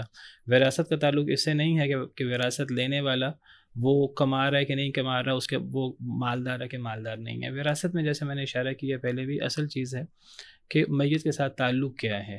اگر کوئی آدمی فوت ہوگا، آدمی یا عورت، تو اس کی اولاد بیٹے برابر حصہ لیں گے، ڈبل ہوگا. بیٹیاں موجود ہوں گی تو بیٹیاں آدھا لیں گی اور ان کا حصہ برابر ہوگا. یہ نہیں ہو سکتا کہ کسی بیٹی کی شادی مالدار گھرانے میں ہوئی، کسی بیٹی کی حالت کمزور ہے، کوئی بیٹا کاروبار کرتا ہے، کوئی بیٹا جاب کرتا ہے یا بیمار ہے، تو کسی کو زیادہ دیا جائے کسی کو کم دیا جائے، ان کا حصہ برابر ہوگا، ان کے حصے میں کمی بیشی نہیں ہوگی. الا یہ کہ باپ وصیت کر دے. اگر باپ وصیت کرے، وصیت کرنا جائز نہیں ہے. جیسے ہم نے کہا وارث کے حق میں وصیت نہیں ہو سکتی، وارث کے حق میں وصیت نہیں ہو سکتی اور وصیت نافذ العمل نہیں ہوگی اگر باقی ورثاء اعتراض کریں. اگر باپ وصیت کر دیتا ہے کسی بیٹے یا بیٹی کے لیے اس کی پتلی حالت کو دیکھ کر اور باقی ورثاء راضی ہو جائیں تو وہ وصیت نافذ العمل ہو سکتی ہے اور وہ وصیت نافذ ہو جائے گی. بعض احادیث میں یہ اضافہ موجود ہے الا ان یشاء الورثہ، اگر ورثاء راضی ہو جائیں، اگر تو سارے راضی ہوتے ہیں. اگر وصیت جس طرح وصیت 1/3 سے زیادہ نہیں ہو سکتی، 1/3 سے زیادہ بھی وصیت کوئی شخص اگر مسجد کے لیے صدقے میں یا کسی شخص کے لیے وصیت، کسی ایسے رشتہ دار کے بارے میں وصیت کی جو وارث نہیں ہے، اس کے لیے 1/3 کی وصیت کی، زیادہ کی وصیت کر دی 50% کی، اس میں بھی باقی ورثاء اگر راضی ہو جائیں تو وہ وصیت نافذ العمل ہو جائے گی. اسی طرح اگر کسی وارث کے حق میں وصیت کر دی باپ نے یا ماں نے تو وہ وصیت بھی نافذ العمل ہوگی بشرطے کہ سارے ورثاء متفق ہوں. اچھا شیخ، یہاں پہ ایک سوال پھر ابھی میرے ذہن میں ہے کہ اگر اس نے کسی غیر وارث کی طرف وصیت کر دی اور وہ مور دین 1/3 تھی تو یہ نافذ العمل نہیں ہوگی، لیکن اسے 1/3 تک دیا جائے گا یا بالکل محروم کر دیا جائے گا؟ اگر ورثاء میں سے کوئی ایک بھی اعتراض کر دے تو یہ نافذ العمل یعنی کہ ہم نے نہیں دینا اسے، یہ اس نے 50% کی یا 2/3 کی تو اس کو 1/3 تک لایا جائے گا. اگر کوئی شخص کسی مسجد کے لیے، مدرسے کے لیے 50% اپنی جائیداد وہ کر دیتا ہے، وصیت کر دیتا ہے، تو اگر تو ورثاء راضی ہیں تو ٹھیک، ہمارے باپ نے کر دیا، چلو باپ کو ثواب پہنچ جائے اس کا. دیکھیں اس کا نقصان ہوگا ورثاء کو. اگر ورثاء راضی ہیں کہ جی چلیں ہمیں نقصان ہو رہا ہے نا، ہمارا مال ان کا تھا، تو اگر وصیت باپ کرے اور مسجد مدرسے کے لیے کرے تو اس کا ثواب کس کو پہنچے گا؟ الٹیمیٹ باپ کو پہنچے گا. تو بچے کہیں چلیں باپ کو زیادہ مل جائے، تو بچے راضی ہو جائیں تو وہ 50% وصیت نافذ کر دی جائے گی. اگر بچوں میں سے کوئی ایک بھی راضی نہ ہو جی تو اس وصیت کو 1/3 تک لایا جائے گا. ہاں یہ ہو سکتا ہے اس صورت میں اگر اختلاف ہو جائے. ایک تو ہے نا کوئی وارث نہیں چاہتا کہ 1/3 سے زیادہ نافذ کی جائے، پھر تو 1/3 تک لا کر وہ 1/3 کی وصیت پوری کر دی جائے گی، باقی مال جو ہے وہ ورثاء میں تقسیم کر دیا جائے گا. اگر کچھ وارث چاہتے ہیں کہ باپ کی وصیت پر عمل ہو جائے، کچھ وارث نہیں چاہتے، 5 ورثاء ہیں، 4 چاہتے ہیں وصیت پہ عمل ہو جائے، 1 چاہتا ہے عمل نہ ہو، تو ہم پھر وصیت پہ عمل نہیں کریں گے. ہم وہ وصیت کو 1/3 پہ لے آئیں گے اور وہ باقی سارا مال دے دیا جائے گا بچوں کو. بچے اپنی طرف سے باپ کے لیے صدقہ کر، یعنی جو ایگری ہے کرنا چاہتا ہے وہ اپنی پھر جیب سے کرے، وہ اپنی جیب سے کر دے، اسے بھی باپ کو ثواب ہو جائے گا. بالکل ٹھیک. لیکن اگر ایک بھی اعتراض کر دے تو پھر اس کو ہمیں 1/3 تک لانا ہوگا. اگر ایک بھی اعتراض کر دے کسی وارث کو دینے پر تو پھر وارث کو وصیت نہیں دی جائے. ٹھیک ہے. اچھا شیخ، کسی گھر کا سربراہ فوت ہو جاتا ہے، والدہ زندہ ہے، باپ فوت ہو گیا، تو وراثت کو فوری تقسیم کر دینا چاہیے یا تاخیر کی جانی چاہیے، یا تاخیر کرنا جائز ہے یا نہیں ہے؟ اسلام اجازت دیتا ہے یا نہیں؟ وراثت میں تاخیر کرنا اور وراثت نہ دینا یہ دونوں ہی بہت بڑا ظلم ہے. جس طرح وراثت نہ دینا کسی کے مال پر قبضہ کر لینا، کیونکہ عمومی طور پہ میں معذرت چاہتا ہوں، کیونکہ عمومی طور پہ یہ ہوتا ہے کہ یار ابھی ماں ہے تو ماں کہے گی کہ باپ کے مطلب یہ لالچ ہے، یا باپ کے حصے کے ساتھ ایسے کرے ویسے کرے. اب آئی گھر ہے، بائی گھر کے ساتھ ایک اٹیچمنٹ ہوتی ہے، اس گھر کو نہ تقسیم کیا جائے، اس قسم کی باتیں کی جاتی ہیں. دیکھیے اگر باپ فوت ہو گیا ہے اور گھر باپ کا ہے جی، اور وہ گھر ہی وراثت میں ہے، تو اب اس گھر میں وراثت ہوگی ورثاء کی، جس میں ماں جو بچوں کی ہے وہ بطور بیوہ، وہ بھی اگر بچے موجود ہیں تو وہ 1/8 لے گی، بچے بھی اپنے اپنی وراثت کے مطابق حصہ لیں گے. تو وراثت کو لیٹ نہیں کرنا چاہیے. وراثت کو جو لیٹ کیا جائے گا، وراثت کو لیٹ کرنا بھی ظلم ہے. جس طرح وراثت پہ قبضہ کر لینا، کسی کو کسی کا حصہ نہ دینا، یہ ظلم ہے. وراثت کو لیٹ کرنا بھی ظلم ہے. اس کی آپ اس طرح مثال سمجھیں کہ کسی شخص نے آپ سے قرض لیا 1 لاکھ روپیہ، آپ نے اس کو 1 مہینے کے لیے، 2 مہینے کے لیے، 6 مہینے کے لیے، سال کے لیے 1 لاکھ قرض دے دیا. اب 1 سال کیا گزرا، آگے 10 سال گزر گئے، 20 سال گزر گئے، وہ آپ کو دے ہی نہیں رہا. آپ کی ضرورت ہے وہ آپ کو دے ہی نہیں رہا، لٹکائی جا رہا ہے. آپ کو جب ضرورت پڑی آپ اسے مانگتے ہیں. یعنی قرض دینے والا تو وہ تو صاحب حق ہے نا. بالکل ایسے ہی. تو وہ تو مال اس کا تھا، وہ تو اس پر اس کو زکوٰۃ بھی دینی ہوتی ہے. اس نے وہ جو قرض دیا آگے وہ اس کی بچت تھی. جی.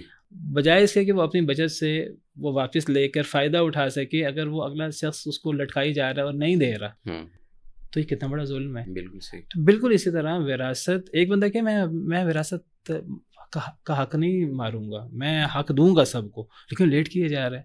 اب وہ لیٹ کرنے کے بہانے ہیں. ایک بہانہ یہ بچے چھوٹے ہیں، ایک بہانہ یہ ہے کہ جی وہ باپ کا گھر ہے، باپ کے گھر سے اٹیچمنٹ ہوتی ہے، والدہ حیات ہیں، ابھی تقسیم ہو جائے گا تو میں نئی جگہ نہیں بنا سکتا ہوں، نئی جگہ نہیں بنا سکتا، یا اگر یہ تقسیم ہو جائے گا تو ہم کہاں رہیں گے.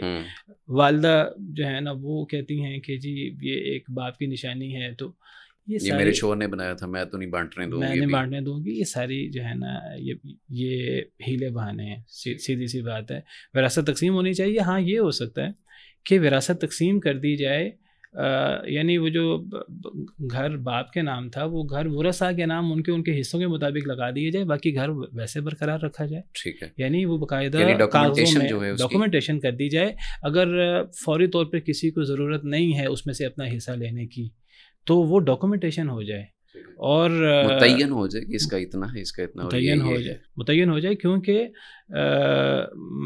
اگر کسی کو ضرورت ہے، کوئی اپنا گھر بنانا چاہتا ہے، کوئی اپنا کاروبار کرنا چاہتا ہے، اس کو باقاعدہ کیش اس کا حصہ دے دیا جائے یا کسی بھی طریقے سے اس کا حصہ دے دیا جائے.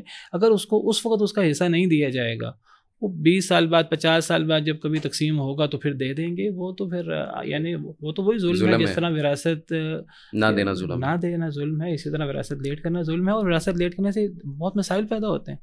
اتنے مسائل پیدا ہو جاتے ہیں کئی دفعہ کہ بات کہاں سے کہاں پہنچ جاتی ہے. اچھا شیخ، یہ ہو سکتا ہے بسا اوقات عموماً یہ بھی میں نے دیکھا ہے سوسائٹی کے اندر کہ وراثت تقسیم ہوئی ہے اور وراثت کے تقسیم ہونے کے بعد کوئی ایک بندہ اپنی کہتا ہے کہ یار ٹھیک ہے تو بھائی ہے، تو ماڑا ہے ہم میں سے، تیری مالی حیثیت کمزور ہے تو ٹھیک ہے تو رہ، کوئی مسئلہ نہیں ہے. لیکن 5 سال 10 سال جب ایویلویٹ بہت ہو جاتی ہیں چیزیں اور مالیت بہت بڑھ جاتی ہے، پھر اس سے احساس ہوتا ہے کہ یار یہ تو اس وقت اتنے پیسے بن رہے ہیں تو میں نے ایم ہی چھوڑ دیا خام خواہ، تو اب تو مجھے لینا چاہیے. تو میں یہ اس طرح سے یو ٹرن لینا پہلے چھوڑ کے اور بعد میں اس کو کس نظر سے دیکھا جائے گا؟ دیکھیے، اگر تو یہ چھوڑنے والا مرد ہے تو حکم فرق ہوگا، اگر چھوڑنے والی عورت ہے تو حکم فرق ہوگا.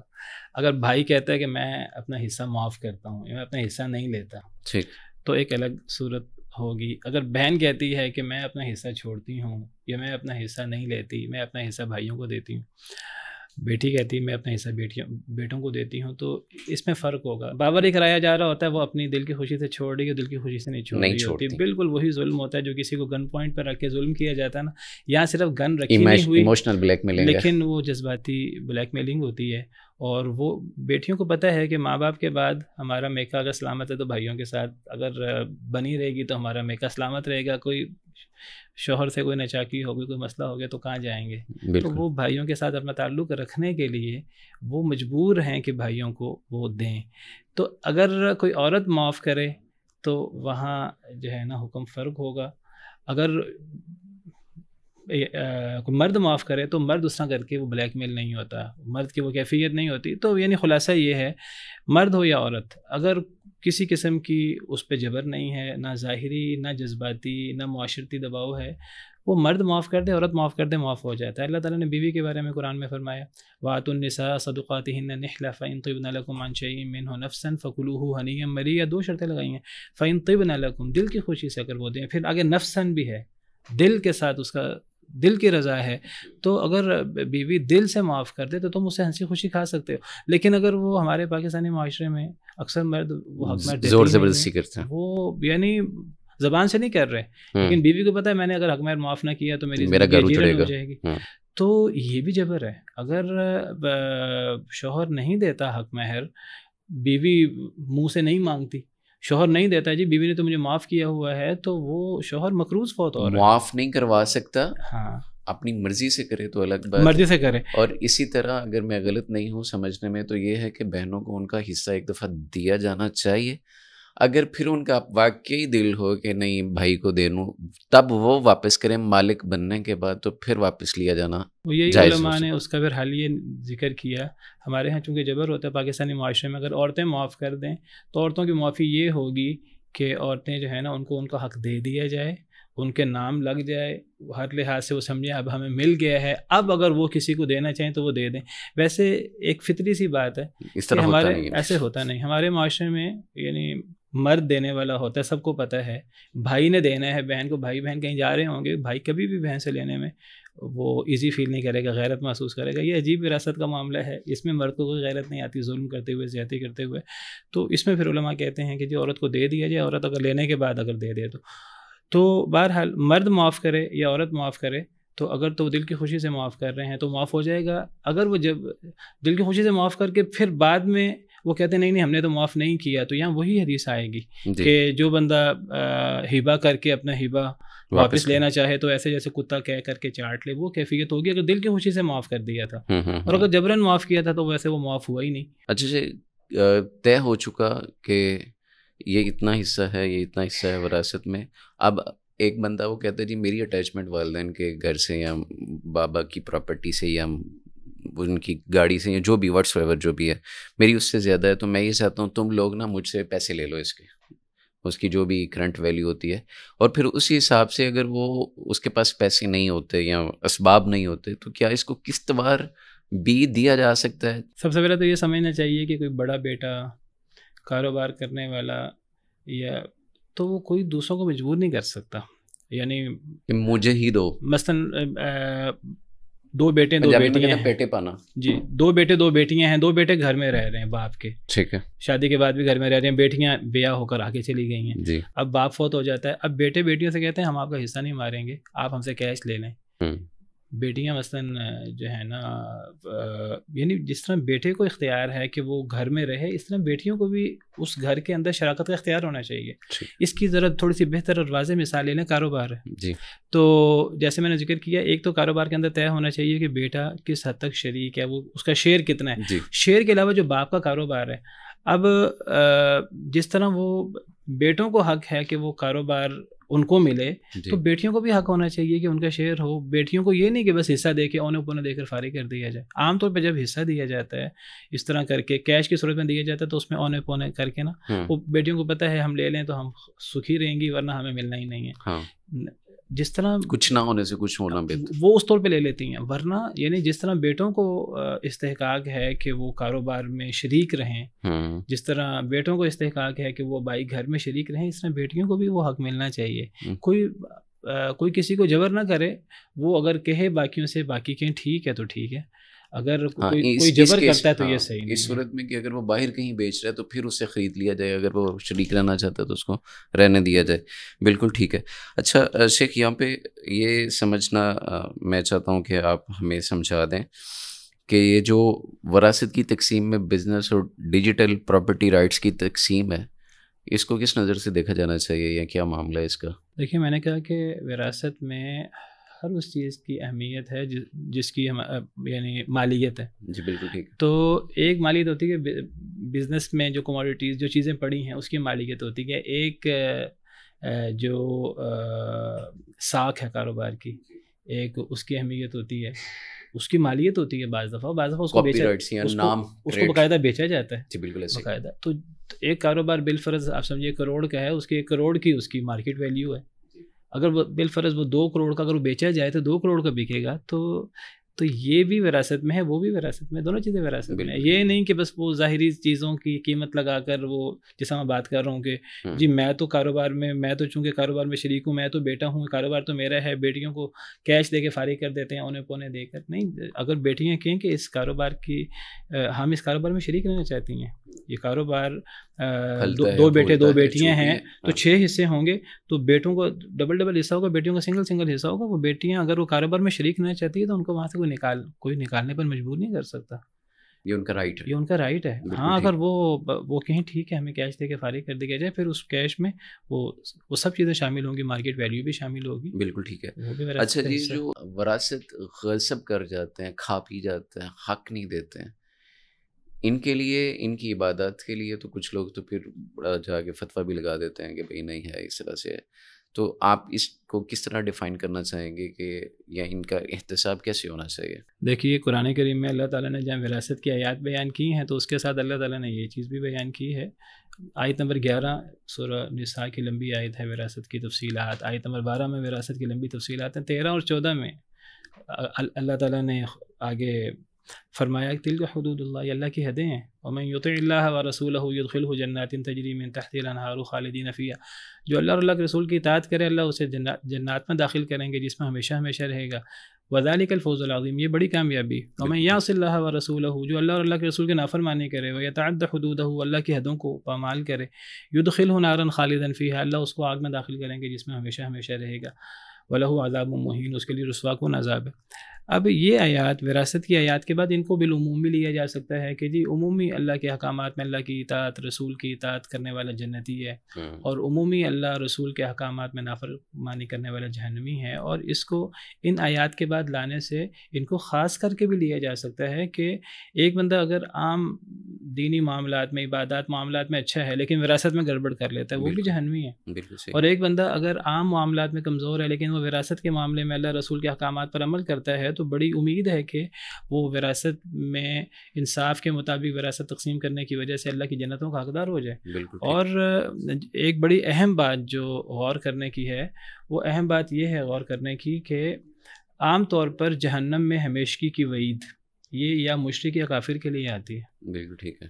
یہ مستقل وہاں رہنا، مستقل رہنا، یہ عام طور پر عمل کے اوپر خالدن فیہا وعید نہیں ہے. یہ دو چیزوں پر ہے.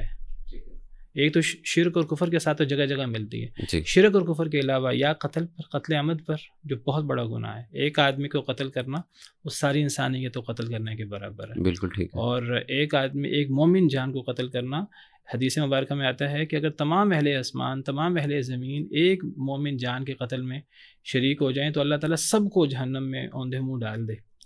تو اور اللہ کے نزدیک خانہ کعبہ کی حرمت سے زیادہ مومن جان کی حرمت ہے. تو قتل کی یہ یعنی یہ مذمت شریعت میں. اور پھر وراثت، دوسرا حکم ہے وراثت کا، جس میں اللہ تعالیٰ نے وراثت کے حکم پامال کرنے پر اللہ تعالیٰ نے جہنم کی وعید سنائی ہے اور ہمیشگی کی وعید سنائی ہے. یہ ہمیشگی کی وعید یا کفر پہ آتی ہے یا شرک پہ آتی ہے. یہ اسلام کے بعد عام گناہوں پہ نہیں آتی، لیکن وراثت اتنا بڑا گناہ ہے، اس میں یہ وعید ہے. اور اسی طرح نبی صلی اللہ علیہ وسلم کا ارشاد ہے، آپ نے فرمایا اگر ایک بندہ دوسرے شخص کا ایک بالشت برابر جگہ ہتھیا لے، حدیث مبارکہ صحیح بخاری صحیح مسلم کی، نبی صلی اللہ علیہ وسلم نے فرمایا قیامت کے دن 7 زمینیں اسے گلے میں توق بنا کے ڈال دی جائیں گی. طوبقہ یوم القیامت بسبع اراضین او کما قال علیہ الصلوۃ والسلام. تو یہ وراثت کا حصہ غصب کر لینا، لوگوں کا وراثت کا مال کھا لینا، کہ دنیا کے اندر انسان کھا لے گا تو قیامت کے دن تو اس کو بھگتنا ہوگا. بالکل ٹھیک ہے. عمر صاحب، آپ سے یہ جاننا ہے کہ جو لوگ اپنی وراثت کی تقسیم کے اندر حق نہیں دیتے ہیں، پراپر کھا جاتے ہیں، ٹرخا جاتے ہیں بہن بھائیوں کا حق، تو قانونی طور پہ کیا چارہ جوئی کی جا سکتی ہے ان کے خلاف؟ اس حوالے سے پچھلے کچھ دنوں میں بہت زیادہ آپ کہہ لیں کہ قانون سازی ہوئی ہے، اور خاص طور پر اویئرنیس کے طور پر آپ نے دیکھا ہوگا کہ ہر جگہ انہوں نے بورڈز وغیرہ بھی لگایا تھا کہ فیمیل جن کو پہلے پتہ نہیں تھا کہ وہ کس طرح کس فورم پہ جا کے اپنا رائٹ لے سکتے ہیں، وہ ان کو بتایا جائے. اور پرٹیکولرلی جو ریونیو اتھارٹیز ہیں کہ جنہوں نے یہ وراثت کی تقسیم کرنی ہوتی ہے، اس قانون کو امینڈ کیا گیا، اور یہ کہا گیا کہ اب آپ نے کسی بھی شخص کی ڈیتھ کے بعد انتظار نہیں کرنا کہ اس کے ورثاء آئیں اور تقسیم ہو، بلکہ 3 مہینے کے اندر اندر جو ریونیو اتھارٹی ہے وہ خود ہی اس کو تقسیم کر دے. مسئلہ آتے ہی کس وجہ سے تھا کہ کسی کی ڈیتھ ہو گئی، اگلی نسل تقسیم ہی کوئی نہیں ہوئی، اور بعد میں پھر قبضہ کسی اور کے پاس چلا گیا. اب اس کا حل یہ نکالا گیا کہ ایک شخص کا انتقال ہو جاتا ہے تو 3 مہینے میں اس کی جو پراپرٹی ہے اس کو اس شخص کے ورثاء کی درخواست کے بغیر تقسیم کر دیا جائے. ٹھیک ہے. اس کے علاوہ جو لوگ وراثت کا حق کھاتے ہیں، سپریم کورٹ نے پچھلے دنوں 5 سال تک کی سزا دی ہے، اور اب اس چیز کو امپلیمنٹ بھی کیا جا رہا ہے کہ پہلے صرف یہ تھا کہ سزا ہونی چاہیے، ڈیفائن ہوئی، لیکن کوئی پریسیڈنٹس نہیں تھے. اب پچھلے کچھ عرصے میں جیسے آپ کو میں نے بتایا کہ 3 مہینے پہلے سپریم کورٹ نے 5 سال کی سزا بھی دے دی، 5 لاکھ کا جرمانہ بھی کیا کہ آپ نے اپنی بہنوں کو وراثت میں حق کیوں نہیں دیا. ٹھیک ہے. تو قانون اس معاملے میں بالکل کلیئر ہے، اس میں کوئی ایمبیگیوٹی نہیں ہے کہ کیا وراثت کے حوالے سے کہیں پہ کوئی لوپ ہول، ہرگز نہیں. صرف اویئرنیس اگر لوگوں کو مل جائے تو اس معاملے میں قانون کوئی ریلیکسیشن نہیں دیتا وراثت کی تقسیم کے لیے. اس اویئرنیس کے لیے کیا علماء کو اپنا کردار ادا کرنا ہے یا ڈیجیٹل پلیٹ فارمز جو ہیں ان کو استعمال کرنا چاہیے؟ دیکھیں، ایز بینگ مسلم اگر ہم کہیں تو میں تو کہتا ہوں کہ جس طرح مسجد ایک سینٹرل ہب ہے، ٹھیک ہے، اگر کوئی اور آواز کہیں پہنچے یا نہ پہنچے، مسجد کی آواز ایسی ہے اور جمعے کے دن خطبہ کہ ہر گلی محلے ہر گھر تک پہنچتی ہے. تو no doubt digital platforms use ہو رہے ہیں، جو لا انفورسمنٹ ایجنسیز اب اپنا رول پلے کر رہی ہیں. تو along with that جو ہمارے علماء کرام ہیں ان کو جمعہ کے جو خطبات ہیں اس میں یہ چیز ایڈ کرنی چاہیے، اور ایون اس کے لیگل اسپیکٹس بھی ایڈ کر دینے چاہیے کہ اگر کوئی آپ کا بھائی آپ کو وراثت کا حق نہیں دے رہا یا کوئی اور ریلیٹیو آپ کا حق غصب کر رہا ہے تو قانونی طور پر آپ کہاں پر کیسے کس طرح جا کر اس کو کر سکتے ہیں. اور گورنمنٹ کو بھی اس میں انفورسمنٹ سینٹر ویسے بھی بنائے گئے ہیں آلریڈی، لیکن مزید اس میں بہتری لانی چاہیے کہ اگر کوئی اس طرح کا ڈیتھ یا کوئی بھی ایسا ایشو ہوتا ہے تو اس کے بعد ورثہ وہاں پہ جا کے تقسیم کروا سکیں. بس اوقات یہ ہوتا ہے کہ ہماری فوجداری مقدمات ہوں یا دیگر مقدمات، ہماری عوام کا اس طرح سے ہماری عدلیہ پہ اعتماد نہیں ہے. ہماری جوڈیشری سسٹم ماشاء اللہ آپ تو وکیل ہیں اور اچھے سے جانتے ہیں، اور لوگ کہتے ہیں کہ ٹھیک ہے یار اونے پونے کچھ تو مل رہا ہے نا، عدالتوں میں جائیں گے دھکے کھائیں گے، یہ ہوگا وہ ہوگا.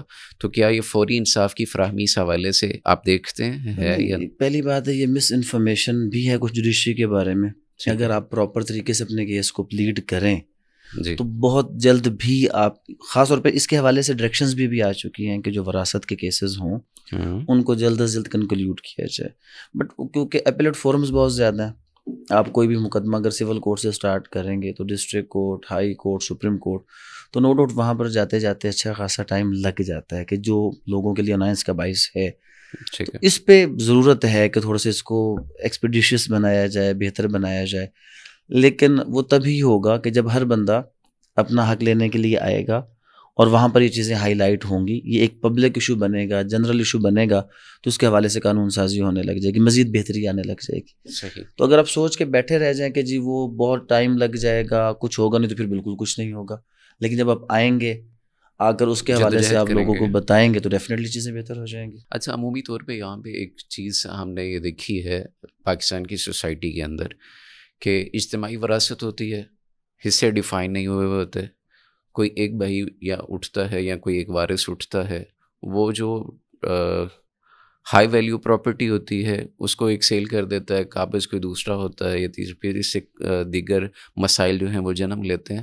تو اس کے سدباب کے لیے کچھ ہو چکا ہے، ٹھیک ہو چکا ہے ان سینس کہ 2 ہفتے پہلے ایک پبلک کمپین لانچ کی جا چکی ہے. اگر آپ کسی بھی سوشل میڈیا کے پلیٹ فارم پر دیکھیں، کسی بھی ریونیو اتھارٹی کے آفس میں دیکھیں، تو اس میں ایک انہوں نے وہ رکھا ہے کہ ونڈ کھاؤ تے کھنڈ کھاؤ. ٹھیک. اور اس میں پہلے یہ ہوتا تھا کہ اگر آپ نے اپنا مشترکہ کھاتا تقسیم کروانا تو آپ درخواست دیتے تھے، ایک بہت لانگ ڈراؤن پروسیس ہوتا تھا، پھر وہ سارا. اب وہ انوائٹ کر رہے ہیں، اب لوگوں کو کہہ رہے ہیں کہ جی آپ اپنی زمین جو جس کے پاس ہے وہ آئے اور اس کو تقسیم کروا لیں. اور ایک آپ کہہ لیں کہ پورے پنجاب کی بیسس پہ بھی، نیشنل لیول پر نہیں ہوا، کیونکہ یہ جو لاز ہوتے ہیں یہ لوکل لاز ہوتے ہیں، یہ with in the province he work کر رہے ہوتے ہیں. صحیح. تو اس میں پنجاب کی حد تک اویئرنیس اسکیم بھی سٹارٹ ہو چکی ہے اور ریونیو اتھارٹیز کو بھی بتایا جا چکا، اور وہ ڈور ٹو ڈور جا کر یہ بتا رہے ہیں کہ آئیں اور آ کر اپنی زمین کو ابھی تقسیم کروا لیں. جب سب لوگ، اس میں ہوتا یہ تھا پہلے ایک کھاتے میں 30-40 کھاتہ دار ہیں، ایک بندے نے تقسیم کروا لیا، پھر کچھ عرصے بعد دوسرا آ گیا، تو آٹومیٹکلی وہ ایز پر نیڈ جیسے وہ چلتا ہے. اب اگر 30 کے 30 لوگ ایک ساتھ ہی آ جائیں گے تو وہ 1 مہینے کے بجائے 6 مہینے لگ جائیں گے، لیکن سب کا معاملہ اس میں وہ نمٹ جائے گا.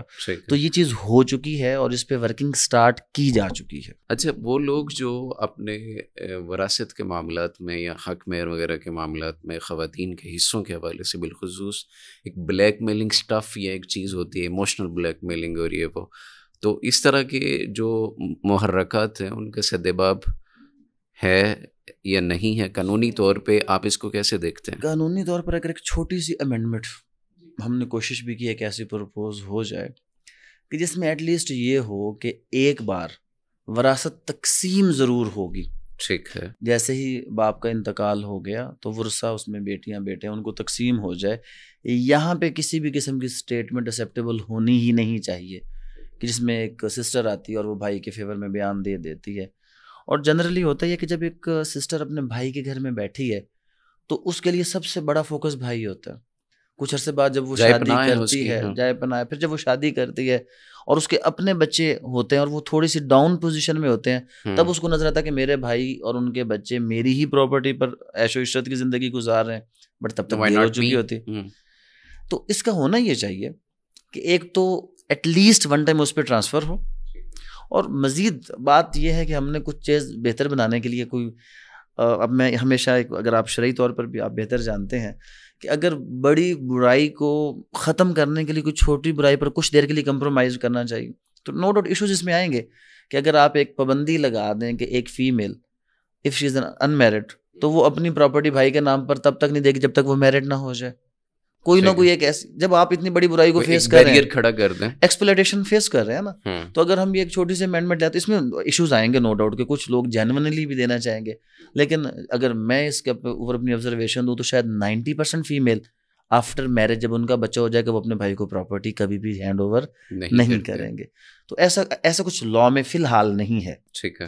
کیونکہ لا ایک شخص کو اجازت دیتا ہے کہ وہ اپنی زندگی میں اپنی پراپرٹی کو جیسے ڈسپوز آف کرنا چاہے کر سکتا ہے, بٹ پھر بھی پروٹیکشن عورت کے لیے ہے. اور وہ کیا ہے؟ ایک فیمیل ایون اس نے خود بھی اپنے بھائی کے نام پر پراپرٹی دی, اگر وہ بعد میں بھی اپنا حصہ کلیم کرنے کے لیے کورٹ میں آ جائے کوئی ٹائم لیمیٹیشن نہیں ہے. اور وہ اگر سنگل یہ اسٹیٹمنٹ دے دے کہ جی یہ جو پراپرٹی میں نے دی تھی میں اس وقت مجھے اویئرنیس نہیں تھی, مجھے گائیڈ نہیں کیا گیا تھا, میں جو ہے وہ الٹریٹ تھی یا مجھے بتائے بغیر یہ سب کچھ کیا گیا, مجھے تو اندازہ ہی نہیں تھا کہ میری اتنی پراپرٹی ہے, تو ایون دین اس کو سپریم کورٹ نے کہا کہ آپ حصہ دیں, اس کا حق بنتا ہے, اس میں لمیٹیشن بھی نہیں ہے. ٹھیک ہے. اچھا مجھے یہ بتائیے اسلامک پوائنٹ آف ویو سے تو ہم نے ڈاکٹر صاحب سے اچھے سے سمجھ لیا ہے کہ یہ جو وصیت ہوتی ہے تو اس کے چیزیں اور اس کی امپلیمنٹیشن کے جو طریقہ کار ہوتے ہیں شرعی طور پہ وہ کیا ہیں وہ بڑے اچھے سے ڈاکٹر صاحب نے بتائے ہیں. میں یہ جاننا چاہتا ہوں کہ یہ جو وصیت ہوتی ہے کسی بھی اسٹامپ پیپر پہ یا ویسے, اس کو قانونی طور پہ کس طرح دیکھا جائے گا؟ کیا یہ مکمل طور پہ نافذ العمل ہوتی ہے؟ ایکچوئل وصیت کی اگر ہم بات کریں جو لا ہے, یہ اس طرح جنرل کسی بھی اسٹامپ پیپر پہ وصیت, یہ لوگوں کو اویئرنیس نہیں, یہ وصیت نہیں ہوتی. ٹھیک ہے. وصیت ہمیشہ بند ہوتی ہے اصولاً, اور وہ بند وصیت رجسٹرار کے پاس جا کے رجسٹر ہو جاتی ہے, اور اس میں کھلنا ہوتا ہے ڈیتھ کے بعد, اس سے پہلے وہ کھل نہیں. اس کا طریقہ کار کیا ہے ذرا وہ بھی واضح کر دیں. وصیت ایک شخص ہے وہ وصیت کرے گا, ٹھیک ہے, اور وصیت اپنے وکیل کے پاس جائے گا, وکیل کے پاس جائے گا اور رجسٹرار کو جا کے وہ رجسٹر کروا دی جائے گی, اور وہ ایک سیکرٹ باکس ہوتا ہے رجسٹرار کے پاس, وہ وصیت اس میں بند ہو کر وہیں پہ رہ جائے گی. ٹھیک ہے. پھر اس میں اگر وہ شخص اپنی زندگی میں امینڈمنٹ کرنا چاہے تو وہ جائے گا اور وہ اس کو امینڈ جب کرنا چاہے وہ کر سکتا ہے, بٹ ایکچوئل وہ اوپن ہوگی اس کی ڈیتھ کے بعد. جب ڈیتھ کے بعد اوپن ہو جائے گی تو پھر مزید کیا وہ شریعت کے اکارڈنگ ہے یا نہیں ہے یہ دیکھا جائے گا. پھر وصیت کا جو اصول ہے اس میں جو شیعہ اسکول آف تھاٹ اور سنی اسکول آف تھاٹ اس میں فرق ہے. اگر میں غلط نہیں ہوں تو جو سنی اسکول آف تھاٹ ہیں وہ یہ کہتے ہیں کہ جی اگر ورثہ کے اندر ہی کسی کو کی جائے تو باقی ورثہ کی اس میں جو ہے وہ کنسنٹ ضروری ہے, اور شیعہ اسکول آف تھاٹ یہ کہتا ہے کہ نہیں جی 1/3 اس کا حق ہے, اگر اس نے اپنے ورثہ میں سے بھی کسی کو کر دیا تو وہ کر سکتا ہے. بٹ یہ سارے جو لیگل ایشوز ہیں وصیت از مور دین 1/3 اور پھر اس کا وہ اپلیکیبل نہیں ہے. اب اس میں کیا ہے, ایک شخص نے 1/3 سے زیادہ وصیت کر دی تو پہلے تو نو ڈاؤٹ یہ دیکھا جائے گا وہ شیعہ اسکول آف تھاٹ سے یا سنی اسکول آف تھاٹ سے. اگر وہ شیعہ اسکول آف تھاٹ سے ہے تو پھر اس میں یہ کوشچن نہیں ہوگا کہ کس کو کی ہے, صرف یہ ہوگا کہ 1/3 سے زیادہ ہے تو 1/3 اس میں سے اس کی وصیت کے اکارڈنگ کر دیں, اور ریمیننگ جو ہے وہ آپ کر دیں شرعی اصولوں کے مطابق ورثہ میں تقسیم. اگر وہ سنی اسکول آف تھاٹ سے ہے تو پھر 1/3 وہ تو امپلیمنٹ ہونا ہی ہونا ہے, بٹ 1/3 میں سیکنڈ کنڈیشن آ جائے گی کہ کیا یہ 1/3 اس نے ورثہ میں کسی کو کیا ہے یا XYZ کو کیا. ٹھیک ہے. اگر ورثہ میں سے کسی کو کیا ہے تو پھر ان کی کنسنٹ چاہیے ہوگی, یہ شریعت کی ریکوائرمنٹ ہے. لا نے صرف جب بھی کوئی اس قسم کی وراثت کی تقسیم کرتے ہیں تو مسلم پرسنل لا وہاں پر کچھ رولز ڈیفائن نہیں کرتا وہ کہتا ہے جی جس اسکول آف تھاٹ کو آپ فرقے کہیں گے، ہم اسکول آف تھاٹ کہتے ہیں کہ جس کو آپ امپلیمنٹ کر رہے ہیں اس کے اکارڈنگلی آپ کی جو پراپرٹی ہے اس کو ڈیوائڈ کر دیا جائے. تو وہ جو وصیت کے باقی رولز ہیں وہ آپ کے اسکول آف تھاٹ کے آ جائیں گے، بٹ 1/3 اس پہ لا کلیئر ہے. ٹھیک ہو گیا، جزاک اللہ خیر. اچھا ڈاکٹر صاحب، مجھے آپ سے یہ جاننا ہے کہ بسا اوقات یہ ہوتا ہے کہ والدین کو غصہ آ گیا یا ایک بچہ حد سے زیادہ نافرمان ہے، ساری کوششوں کے باوجود بھی وہ نہیں، اور پھر ایک آخری حربہ یہ کیا جاتا ہے کہ اسے اپنی پراپرٹی سے، جائیداد سے آگ کر دیا جاتا ہے، بے دخل کر دیا جاتا ہے. تو اس صورت میں اسلامک پوائنٹ آف ویو کیا ہے، شریعت کیا گائیڈ کرتی ہے کہ کیا وراثت سے محروم کیا جا سکتا ہے یا ہو جاتا ہے بندہ یا نہیں؟ اصل میں وراثت یہ بندے کا حق ہے ہی نہیں، یہ بندہ اپنی مرضی سے کرتا نہیں ہے، یہ اللہ کی طرف سے تقسیم ہوتی ہے وراثت. ان اللہ قد اعطى كل ذي حق حقه فلا وصیۃ لوارث، نبی صلی اللہ علیہ وسلم نے فرمایا، اور یہ خطبہ حجۃ الوداع میں بھی یہ نبی صلی اللہ علیہ وسلم کی ہدایات موجود ہیں جی. کہ اللہ نے ہر حقدار کو اس کا حق دے دیا ہے، اب وارث کے حق میں وصیت نہیں ہو سکتی. تو وراثت جو اللہ نے تقسیم کی ہے اس کی اللہ نے بنیاد رکھی ہے، میں نے کئی دفعہ وضاحت کی ہے، رشتہ داری. تو جتنا قریبی رشتہ دار ہوگا اتنا زیادہ وہ وراثت کا حقدار ہوگا. اس میں یہ نہیں دیکھا جاتا کہ اس کا اپنے ماں باپ کے ساتھ یا جس کی وراثت ہے اس کے ساتھ اس کا تعلق کتنا اچھا ہے کتنا اچھا نہیں ہے. اگر ایک شخص کی ناراضگی ہے اپنے مورث سے جس کی وراثت اس کو ملنی ہے، اور دوسرے شخص کی بڑی اسے محبت اور قرب ہے، تعلق ہے، تو یہ اس کی وجہ سے وراثت میں فرق نہیں پڑتا. اب ایک شخص نے جو ہے، ایک شخص اپنے ماں باپ کا نافرمان ہے اور ماں باپ غصے میں آ کر آگ کر دیتے ہیں. آگ وراثت سے نہیں ہو سکتا، یہ ماں باپ کا حق ہی نہیں ہے. ماں باپ اپنی اولاد کو اپنی وراثت میں سے آگ کریں. اس کا تعلق زیادہ سے زیادہ یہ ہے کہ وہ بچہ کوئی معاملہ کرے تو وہ اگر کہیں کاروبار وغیرہ میں کہیں کسی جگہ وہ پارٹنر ہے تو وہ ماں باپ پر اس کے کیے کرائے کی ذمہ داری نہ آئے. اس حد تک تو آگ کی حیثیت ہے. اس کی وجہ سے وراثت کو ختم کر دینا کہ جی ماں باپ نے اس کو چونکہ آگ کر دیا ہے اب ماں باپ کی وراثت اس کو نہیں ملے گی، شریعت اس کو تسلیم نہیں کرتی. شریعت کی نظر میں یعنی کوئی وارث جو وارث بن رہا ہے وہ وراثت سے کب وہ محروم ہوگا، وہ یا تو یعنی اسلام کفر کا مسئلہ آ جائے، دین کا مسئلہ آ جائے، یا پھر قتل کر دے، اللہ معاف کرے، اپنے وارث اپنے مورث کو، اور یا پھر تیسری صورت غلامی کی ہے جو آج کل موجود نہیں ہے. تو یہ صورتیں ہیں جن کی وجہ سے کوئی شخص وراثت سے محروم ہوتا ہے. ورنہ یہ ماں باپ کے آگ کرنے سے کوئی شخص وراثت سے محروم نہیں ہوگا. ہاں وہ جو اس نے ماں باپ پر ظلم کیا ہے، زیادتی کی ہے، ان کا حق ادا نہیں کر رہا، اللہ کے ہاں وہ اپنے اس عمل کا ذمہ دار ہوگا. تو ایک بیٹا ماں باپ کے ساتھ بہت محبت کرنے والا، دھیان رکھنے والا، اس کی بیوی بھی خدمت کرنے والا، دوسرا بیٹا دھیان نہیں کرتا، اس کی وجہ سے وراثت میں فرق نہیں ہو سکتا. بالکل ٹھیک ہے، افراط و تفریط نہیں ہو سکتی ہے. اچھا عمر بھائی یہ بتائیے گا کہ جو آگ کرنا ہے اس کی شرعی حیثیت تو ہم نے جان لی ہے، قانونی پہلو کوئی ہیں، کوئی اپلیکیبل ہے سوسائٹی کے اندر، یا بس ایک فارمیلٹی رکھی گئی ہے؟ اگر کہہ لیں کہ صرف اس حد تک کہ کوئی بندہ جب اپنی اولاد کو آگ کر دیتا ہے جی تو وقتی طور پر جو دنیاوی معاملات ہیں اس میں وہ یہ کہہ سکتا ہے جی میں نے اس کو آگ کر دی ہے، آگ نامہ جو ہم اخباروں میں میرا کوئی اس کا لینا دینا نہیں. ادروائز لیگلی جی آگ کرنے سے آپ اپنی اولاد کو اس کی وراثت کے حق سے محروم نہیں کرتے. اگر آپ ایون لکھ کر دے بھی دیتے ہیں جی کہ میرے یہ تمام جائیداد سے میں اس کو منقولہ غیر منقولہ، صرف یہ لکھ کر دینے سے آگ نہیں ہوگا. اگر کسی شخص نے آگ کر دیا، اس کی ڈیتھ ہو گئی، وراثت اپنے اصول کے مطابق تقسیم ہوگی. ٹھیک ہے. اگر کوئی ایسا شخص ہے جو یہ کہتا ہے کہ نہیں میرا جو بچہ یہ واقعی اتنا جو ہے وہ بدبخت ہے یا اس قسم کا کہ میں اس کو وہ آگ کرنا ہی چاہتا ہوں، نافرمان، تو پھر وہ یہ کر سکتا ہے کہ اپنی لائف میں اپنی پوری پراپرٹی گفٹ کر سکتا ہے. اب جب وہ گفٹ کرے گا اپنی اولاد میں سے کسی کو یا کسی بھی شخص کو اور اس کو قانونی طور پر رجسٹر کروا دے گا، تو اس کے بعد کیونکہ اس کی وراثت میں کوئی ترکہ ہی نہیں بچا، وہ تقسیم نہیں ہوگا. لیکن اس میں پھر اگر اس چیز کو چیلنج کرنا ہو، کوئی شخص کرنا چاہے جو اولاد میں سے محروم ہو گیا، وہ یہ نہیں چیلنج کر سکتا کہ جناب اس نے گفٹ کیوں کیا تھا. اگر وہ یہ چیلنج کر لے اس نے گفٹ کیوں کیا تھا تو انڈائریکٹلی وہ مان چکا ہے کہ اس نے گفٹ کر دیا تھا. تو ہر بندے کا لیگل رائٹ ہے کہ وہ اپنی لائف میں جو چاہے وہ اس کو کر سکتا ہے. ہاں وہ یہ ضرور کر سکتا ہے کہ وہ جو گفٹ تھا وہ انویلڈ تھا، غلط طریقے سے تھا، اس میں فراڈ ہوا کچھ، اس گراؤنڈ کے اوپر وہ لا کر آگے جا کے وراثت والدین کو ڈیٹریکٹ کیا گیا، میرے بارے میں مس لیڈ کیا گیا، نہیں، آگ تو ماننا ہی نہیں ہے، ٹھیک ہے، لیگل اگر ہم وے کی بات کریں تو اگر آگ کی کہیں پہ بات آ گئی کہ آگ کر دیا تھا، آگ تو اس کی خیر قانونی حیثیت نہیں ہے، گفٹ کہ جی والدین نے چاہے جس وجہ سے بھی کیا تھا اگر گفٹ کر دیا تو اب وہ بچہ محروم ہو گیا، آگ سے کوئی محروم نہیں ہو سکتا۔ اس میں ایک کمنٹ کرنا چاہتا ہوں اس حوالے سے کہ آگ کی تو جس طرح وکیل صاحب نے واضح کیا ہے کہ اس کی کوئی حیثیت نہیں ہے، نہ شرعی نہ قانونی، لیکن یہ جو گفٹ کیا جاتا ہے تو گفٹ کرنے کے حوالے سے زندگی میں کوئی شخص باپ یا ماں یا کوئی گفٹ کرنا چاہے تو میں پہلے بتا چکا ہوں کہ اس کے لیے ایک تو شرط یہ ہے کہ اگر اولاد میں کر رہا ہے تو برابر کرے، اس میں لڑکا لڑکی کا فرق بھی نہیں ہوگا، اگر غیر اولاد میں کر رہا ہے پھر برابری کی شرط بھی نہیں ہے۔ دوسری جو شرط ہے جو اہم ہے، اگرچہ اس میں اختلاف ہے علماء کا، کہ انسان اپنی پوری پراپرٹی گفٹ کر سکتا ہے کہ نہیں کر سکتا۔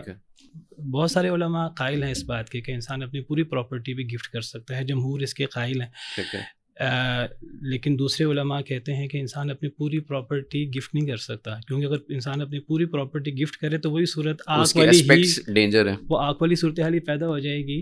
تو اس پہ بہرحال سب کا اتفاق ہے کہ اگر ایک شخص اپنی وراثت اپنی زندگی میں اپنے مال کو اس لیے گفٹ کرتا ہے کہ کچھ لوگ وارث بنے اور وہ ان کو محروم کر دے اور وہ ان کو نہ بنانا چاہے، مثلا بعض وہ بیٹیاں ہوتی ہیں اور بھائی ہوتے ہیں، اب وہ بیٹیوں سے تو مال باقی بچ کے بھائیوں کے پاس جائے گا، اب کئی لوگ کیا کرتے ہیں بیٹیوں کو سارا مال دے دیتے ہیں۔ اب اگر اس نیت سے دیا ہے کہ جی وہ ان کو محروم کرنا ہے، اس نیت سے تمام علماء کا اتفاق ہے کہ یہ گفٹ کرنا بھی صحیح نہیں ہوگا اگر یہ اس کی نیت ہے۔ اور اگر یہ نیت ہمیں پتہ نہیں ہے، ہمارے سامنے واضح نہیں ہے، پھر میں نے بتایا کہ اس میں پوری جائیداد گفٹ کر سکتا ہے کہ نہیں کر سکتا۔ اس میں اگرچہ بہت سارے علماء کی رائے یہ ہے پوری جائیداد گفٹ کر سکتا ہے، لیکن دوسری رائے جو بڑی مدلل ہے وہ یہ ہے کہ ایک انسان اپنی پوری جائیداد گفٹ نہیں کر سکتا، 1/3 سے زیادہ گفٹ نہیں کر سکتا۔ اس کی وجہ کیا ہے؟ اس کی وجہ یہ ہے کہ جب ایک انسان اپنی زندگی میں اپنا مال اللہ کے راستے میں نہیں دے سکتا، صدقہ نہیں کر سکتا پورا مال، کیا ایک بندہ اپنی زندگی میں پورا مال مسجد کو، مدرسے کو یا کوئی رفاہی کام میں استعمال کر سکتا؟ نہیں کر سکتا، کیونکہ اللہ تعالیٰ نے قرآن میں فرمایا ہے والذین اذا انفقوا لم یسرفوا ولم یقتروا وکان بین ذلک قواما، اور اسی طرح قرآن میں ہے ولا تجعل یدک مغلولۃ الی عنقک ولا تبسطها کل البسط، اپنا ہاتھ نہ تو گردن سے باندھے رکھو، بخل مراد ہے، نہ اپنے ہاتھ کو اتنا کھول دو کہ بعد میں خود ہی اپنے آپ کو ملامت کرو، خود ہی حسرت کرو کہ میں نے زیادہ مال کیوں خرچ کر دیا۔ جب اللہ کے راستے میں ہم پورا مال نہیں دے سکتے، حضرت کعب بن مالک کی توبہ قبول ہوئی غزوہ تبوک کے موقع پر، انہوں نے پورا مال صدقہ کرنا چاہا، نبی صلی اللہ علیہ وسلم نے قبول نہیں فرمایا، 1/3 قبول فرمایا۔ اس سے علماء نے استدلال کیا کہ صدقہ تو ہے اللہ کے راہ میں دینا، انسان اگر اپنی اولاد کو دینا چاہے تو یہاں بھی وہ پوری جائیداد نہ دے، جائیداد کا کچھ حصہ دے، تاکہ اگر وہ فوت ہو جاتا ہے وہ خود بھی کہاں سے کھائے گا، اور اگر وہ فوت ہو جاتا ہے تو وہ ورثہ جن کو اس نے نہیں دیا وہ کہاں سے کھائیں گے۔ بالکل۔ تو بہرحال اس میں میرا رجحان دوسری رائے کی طرف ہے کہ 1/3 سے زیادہ گفٹ نہیں کر سکتا۔ اس میں جو ہے یہ شرعی پہلو ہے کہ نہیں کیا جا سکتا، لیکن جہاں تک بات ہے قانونی چیز، تو قانون کے اندر ایک شخص کو رائٹ ہے کہ وہ اپنی زندگی میں اگر اپنی پوری پراپرٹی ڈسپوز آف کرنا چاہے تھرو گفٹ، کسی بھی طرح کرنا چاہے، تو اس کے اوپر کوئی بار نہیں ہے کہ یہ 1/3 کرے گا یا کیا کرے گا، وہ اپنی پوری پراپرٹی کو کر سکتا ہے۔ اور جہاں پہ بھی کنفلکٹ آ جائے شریعت میں اور لاء میں، جی ایک بہت بڑا کنفلکٹ آپ کے نالج میں ہوگا یتیم پوتے کا ہے۔ اب یتیم پوتے کو شریعت حصہ نہیں دیتی، قانون سیکشن 4 ہے مسلم فیملی لا آرڈیننس، وہ کہتا دیں اور مل رہا ہے۔ تو جہاں پہ کنفلکٹ آئے گا شریعت کی بات مانی جانی چاہیے، لیکن اس وقت پاکستان میں شریعت انفورس ہوتی ہے through act of the legislature, ٹھیک ہے۔ تو جب شریعت اور لیجسلیچر کے ایکٹ میں کنفلکٹ آئے گا تو no doubt federal Shariat court میں ہم جائیں گے، چیلنج کریں گے، بٹ انٹل اینڈ انلیس اس کو federal Shariat court null and void declare کرے وہ امپلیمنٹ رہے گا، کیونکہ ہم شریعت کو اس وقت امپلیمنٹ کر رہے ہیں تھرو لیجسلیشن۔ بالکل ٹھیک۔ تو اسی طرح جیسے ہے کہ یتیم پوتا شریعت کہتی ہے کہ نہیں دیں، قانون کہتا ہے دیں، کچھ معاملات میں یعنی لوپ ہے چل رہا ہے، یہی گفٹ کا بھی معاملہ ہے۔ گفٹ میں نو ڈاؤٹ یہی ہے کہ محروم نہیں کرنا چاہیے، اس پوائنٹس کے اوپر بڑے بار لوگ گئے، سپریم کورٹ کی ججمنٹس بھی آئیں، ٹھیک ہے، بٹ جب بات ہوئی لاء کیا کہتا ہے، کانسٹیٹیوشن کیا رائٹ دیتا ہے، تو وہ ایک ساؤنڈ مائنڈ پرسن، پھر اس میں یہ ضرور آ جاتا ہے کہ ڈیتھ بیڈ پہ تھا، گفٹ کیا، کوشچن مارک لگ جائے گا، بٹ اگر کوئی ساؤنڈ مائنڈ ہے اور وہ اپنے ہوش و حواس میں اپنی جائیداد اولاد میں سے کسی ایک کوئی کسی کو بھی دینا چاہتا ہے تو لا کہتا ہے ایون قانونی طور پر اگر وہ اپنی جائیداد پوری کی پوری کسی وقف کو دینا چاہے تب بھی کوئی آر نہیں ہے. ہاں شرعی طور پر منع ہے کہ آپ اپنی جو ہے اس کو صدقہ نہیں کریں گے, قانونی طور پر اس میں کوئی ایشو. بالکل ٹھیک ہے. اچھا شیخ صاحب, ایک اور چیز ہے جو وضاحت طلب ہے. ہمارے ہاں ایک معاشرے کی ایک ریت ہے یا پہلے سے بھی چلی آ رہی ہے کہ اگر کوئی صاحب اولاد نہیں ہے تو اپنے بہن بیٹی مطلب کسی اور کی بیٹے کو یا بیٹی کو لے کے اسے اڈاپٹ کرتا ہے, پالتا ہے, کوئی یتیم کو گود لے لیتا ہے یا رضائی بہن بھائی ہیں, تو ان کے وراثت کے کوئی حقوق ہوتے ہیں, کوئی ڈیفائنڈ چیزیں ہیں اس حوالے سے شریعت میں؟ ان کے لیے کوئی طے شدہ اصول نہیں ہے. رضاعت کی وجہ سے بھی, دودھ کی وجہ سے بھی نکاح نہیں ہوگا, نکاح کی حرمت ہو جائے گی, پردہ نہیں ہوگا, رشتوں کی حرمت, وراثت کا حق نہیں ہوتا. رضاعت کی وجہ سے, اڈاپٹ کرنے سے, متبنہ بنانے سے وراثت کا حق نہیں بنتا. کیونکہ میں نے بسا اوقات لوگوں کو شکوہ کرتے ہوئے سنا, جی میں ان کے گھر آیا تھا, مجھے انہوں نے اڈاپٹ کیا تھا, میں بوڑھا ہو گیا ہوں, اب میرے حصے میں اپنی اولاد کو کیا دوں, کہاں جاؤں, کیا کروں؟ اس کے لیے وہ وصیت کرے نا. اللہ تعالیٰ نے جب وصیت کا حق رکھا ہے تو وہ 1/3 کے اندر اس کے لیے وصیت کر سکتا ہے. اگر وہ وصیت نہ کرے اپنے اڈاپٹیڈ کے لیے تو وہ اس کے لیے کچھ بھی نہیں ہے, وراثت کا کوئی حصہ نہیں ہے, اس کے لیے طے شدہ کوئی حصہ نہیں ہے. وصیت اگر کرے وہ وصیت کے شرائط کے ساتھ وہ ٹھیک ہے. اور اگر وہ ویسے ہی رشتہ دار ہے, کئی دفعہ رشتہ دار ہوتا ہے, بھتیجا ہوتا ہے, بھتیجا ویسے وارث بن رہا ہے, اگر بھائی موجود نہیں ہے, بیٹا وغیرہ موجود نہیں ہے, تو وہ یعنی اپنے اصل کے روح سے وارث بن رہا ہے تو بن جائے گا. متبنہ ہونے کی وجہ سے وارث نہیں بنے گا الا یہ کہ اس کے لیے وصیت کی جائے. ہو گیا. اچھا, کیا یہ صورت پاسبل ہو سکتی ہے کہ ورثہ اپنی مرضی سے پھر اسے کوئی کچھ دینا چاہیں, اس کی کمپنسیشن کرنے کی؟ اس کا تعلق وراثت سے نہیں ہے, وہ تو پھر وہ وراثت کے تقسیم کے بعد جو بھی کسی کے ساتھ کوئی تالیف قلبی کرنا چاہے تو وہ کر لے. ٹھیک ہے. قانونی طور پہ کوئی ہے پہلو اس وجہ سے؟ قانونی طور پر بھی یہی ہے کہ جو آپ کے حقیقی رشتہ دار ہیں, حقیقی اولاد ہے, وہی حقدار ہے. ٹھیک ہے. اگر کوئی کرنا چاہتا ہے کمپنسیٹ تو وہ 2 طریقے, ایک جیسے آپ نے بتایا وصیت کا, اور دوسرا گفٹ کا. بالکل ٹھیک ہے. گفٹ کے ذریعے سے پراپرٹی. ہاں اس میں 1-2 لیگل ایشوز جو پریکٹیکلی میں نے بھی فیس کیے وہ کیا تھے. جی. وہ یہ ہوتا ہے کہ جیسے آپ نے بتایا کہ کامن پریکٹس ایک تو یہ ہے کہ کسی کی اولاد نہیں تھی, اس نے کسی کو اڈاپٹ کر لیا. اب اس میں مسئلہ وہاں پہ آتا ہے کہ جہاں پہ آپ اڈاپٹ کرنے کے بعد ولدیت کے خانے میں اپنا نام لکھوا دیتے ہیں. اکثر لوگ یہ پریکٹس کرتے ہیں. اب جب ولدیت کے خانے میں نام لکھوا دیا تو اس کے بعد جب کل کو وراثت کی بات آئے گی اور آپ کے والدین جو انفیکٹ جن کے آپ اڈاپٹڈ چائلڈ تھے, آپ نے وہاں سے وراثت لے لی, اکثر لوگ لیتے بھی ہیں, اور اس کے بعد اگر وہ اپنے ریئل فادر سے جس کا وہ اصل حقدار ہے وراثت لینے چلا جاتا ہے, یہاں پہ قانون کے کنسیپٹ ہم کہتے ہیں اسٹاپل. قانون کہتا ہے اسٹاپ, آپ تو اس کی اولاد ہی نہیں ہے. وہ کہتے ہیں جی میں ان کی ریئل اولاد ہوں. لا کہتا ہے نہیں, آپ کے ڈاکیومنٹس پہ لکھا ہے کہ آپ اس کی اولاد ہیں اور آپ اس کی وراثت کے حقدار بن چکے ہیں, تو اب آپ یہاں پر اپنے ریئل فادر کی جو وراثت ہے وہ آپ بالکل کسی بھی صورت.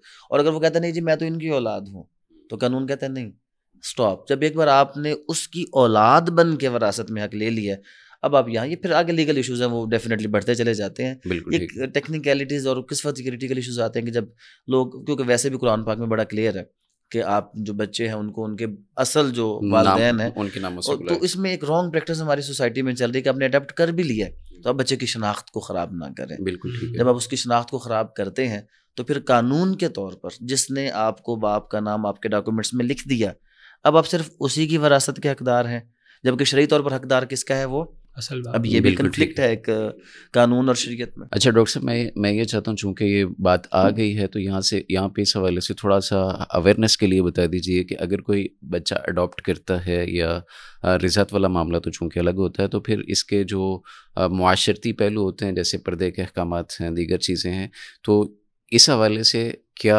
احتیاط کی جانی چاہیے؟ کیونکہ اڈاپٹڈ بچہ تو پھر ظاہر ہے جب بلوغت کو جائے گا تو پھر اس کے احکامات, اس کا گھر میں انٹر ہونا, اس کی جو منہ بولی ماں ہے اس کے ساتھ بھی اس کے جو ریلیشن ہے اس کو پردے میں آنا ہے. تو اس حوالے سے تھوڑا سا پریکاشنری میئرس یا والدین کے لیے جو اڈاپٹ کرنا چاہتے ہیں کیا طریقہ کار ہو سکتا ہے؟ ایک دو لائنیں اگر اس پہ ہو جائیں. چونکہ ہمارا موضوع نہیں ہے لیکن میں یہ چاہتا ہوں کہ چونکہ بات آ گئی ہے تو جو شرعی تقاضے ہیں وہ پورے؟ دیکھیے اس کے بارے میں قرآن کریم بڑا واضح ہے. ہمارا دین وہ یہ کہتا ہے کچھ باتیں ہماری منہ کی ہوتی ہیں جی، اور کچھ باتیں ہوتی ہیں جو اصل حقیقت ہوتی ہیں. تو قرآن کہتا ہے کہ ذالکم قولکم بافواہکم واللہ یقول الحق وہو یہدی السبیل. یہ تمہاری منہ کی باتیں ہیں. سورہ احزاب کے شروع میں اللہ نے ایک زہار کا مسئلہ بیان کیا، وہ بھی منہ کی بات ہے، بیوی کو ماں کی طرح کہہ دینا. جی، اور دوسرا اللہ تعالیٰ نے یہ متبنہ اڈاپٹ جو ہم کرتے ہیں اس کا اللہ نے فرمایا. اللہ تعالیٰ فرماتے ہیں یہ تمہاری منہ کی بات ہے، اس سے حقیقت چینج نہیں ہوتی. بالکل ٹھیک. تو وہ جو کاغذوں میں ہم باپ کا نام داخل کروا دیتے ہیں یہ بات صحیح نہیں ہے، یہ ایسا ہونا نہیں چاہیے.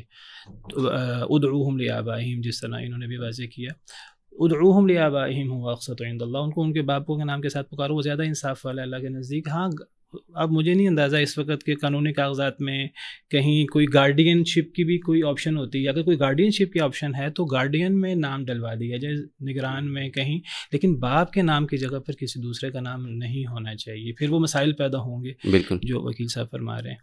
تو اب وراثت تو نہیں ہے متبنہ کے لیے اللہ یہ کہ اس کے لیے وصیت ہو. اب وراثت کے علاوہ کیا نکاح کی حرمت ہے کہ نہیں، کیا پردہ وغیرہ کے احکامات چینج ہوتے کہ نہیں ہوتے؟ نہیں ہوتے. یہ صرف منہ کی بات ہے.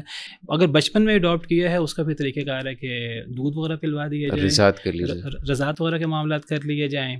اور اگر بڑا ہو تو اس کے لیے بہرحال اختلافی ایک مسئلہ ہے. سیدہ عائشہ رضی اللہ تعالی عنہا اگر کسی کو اس طرح اڈاپٹ کرنا چاہتی ہیں یا کسی کو اپنے گھر میں آنے کی وہ اجازت دینا چاہتی ہے تو وہ ایک رضاعت کبیر کا ایک اختلافی مسئلہ موجود ہے. ٹھیک ہے. تو وہ حضرت سالم کا جو قصہ ہے صحیح بخاری وغیرہ میں موجود ہے. بعض اس کو حضرت سالم کے ساتھ خاص کرتے ہیں، بعض کہتے ہیں کہ اگر بہت ہی خاص حالات آ جائیں تو مخصوص حالات میں مجبوری میں، جس طرح حضرت سالم کے لیے اجازت دی گئی دودھ وغیرہ لے کر برتن وغیرہ میں اس کو پلا دیا جائے. رضاعت کبیر کا اختلافی مسئلہ ہے تو بعض اس کا حل وہ بھی بتاتے ہیں.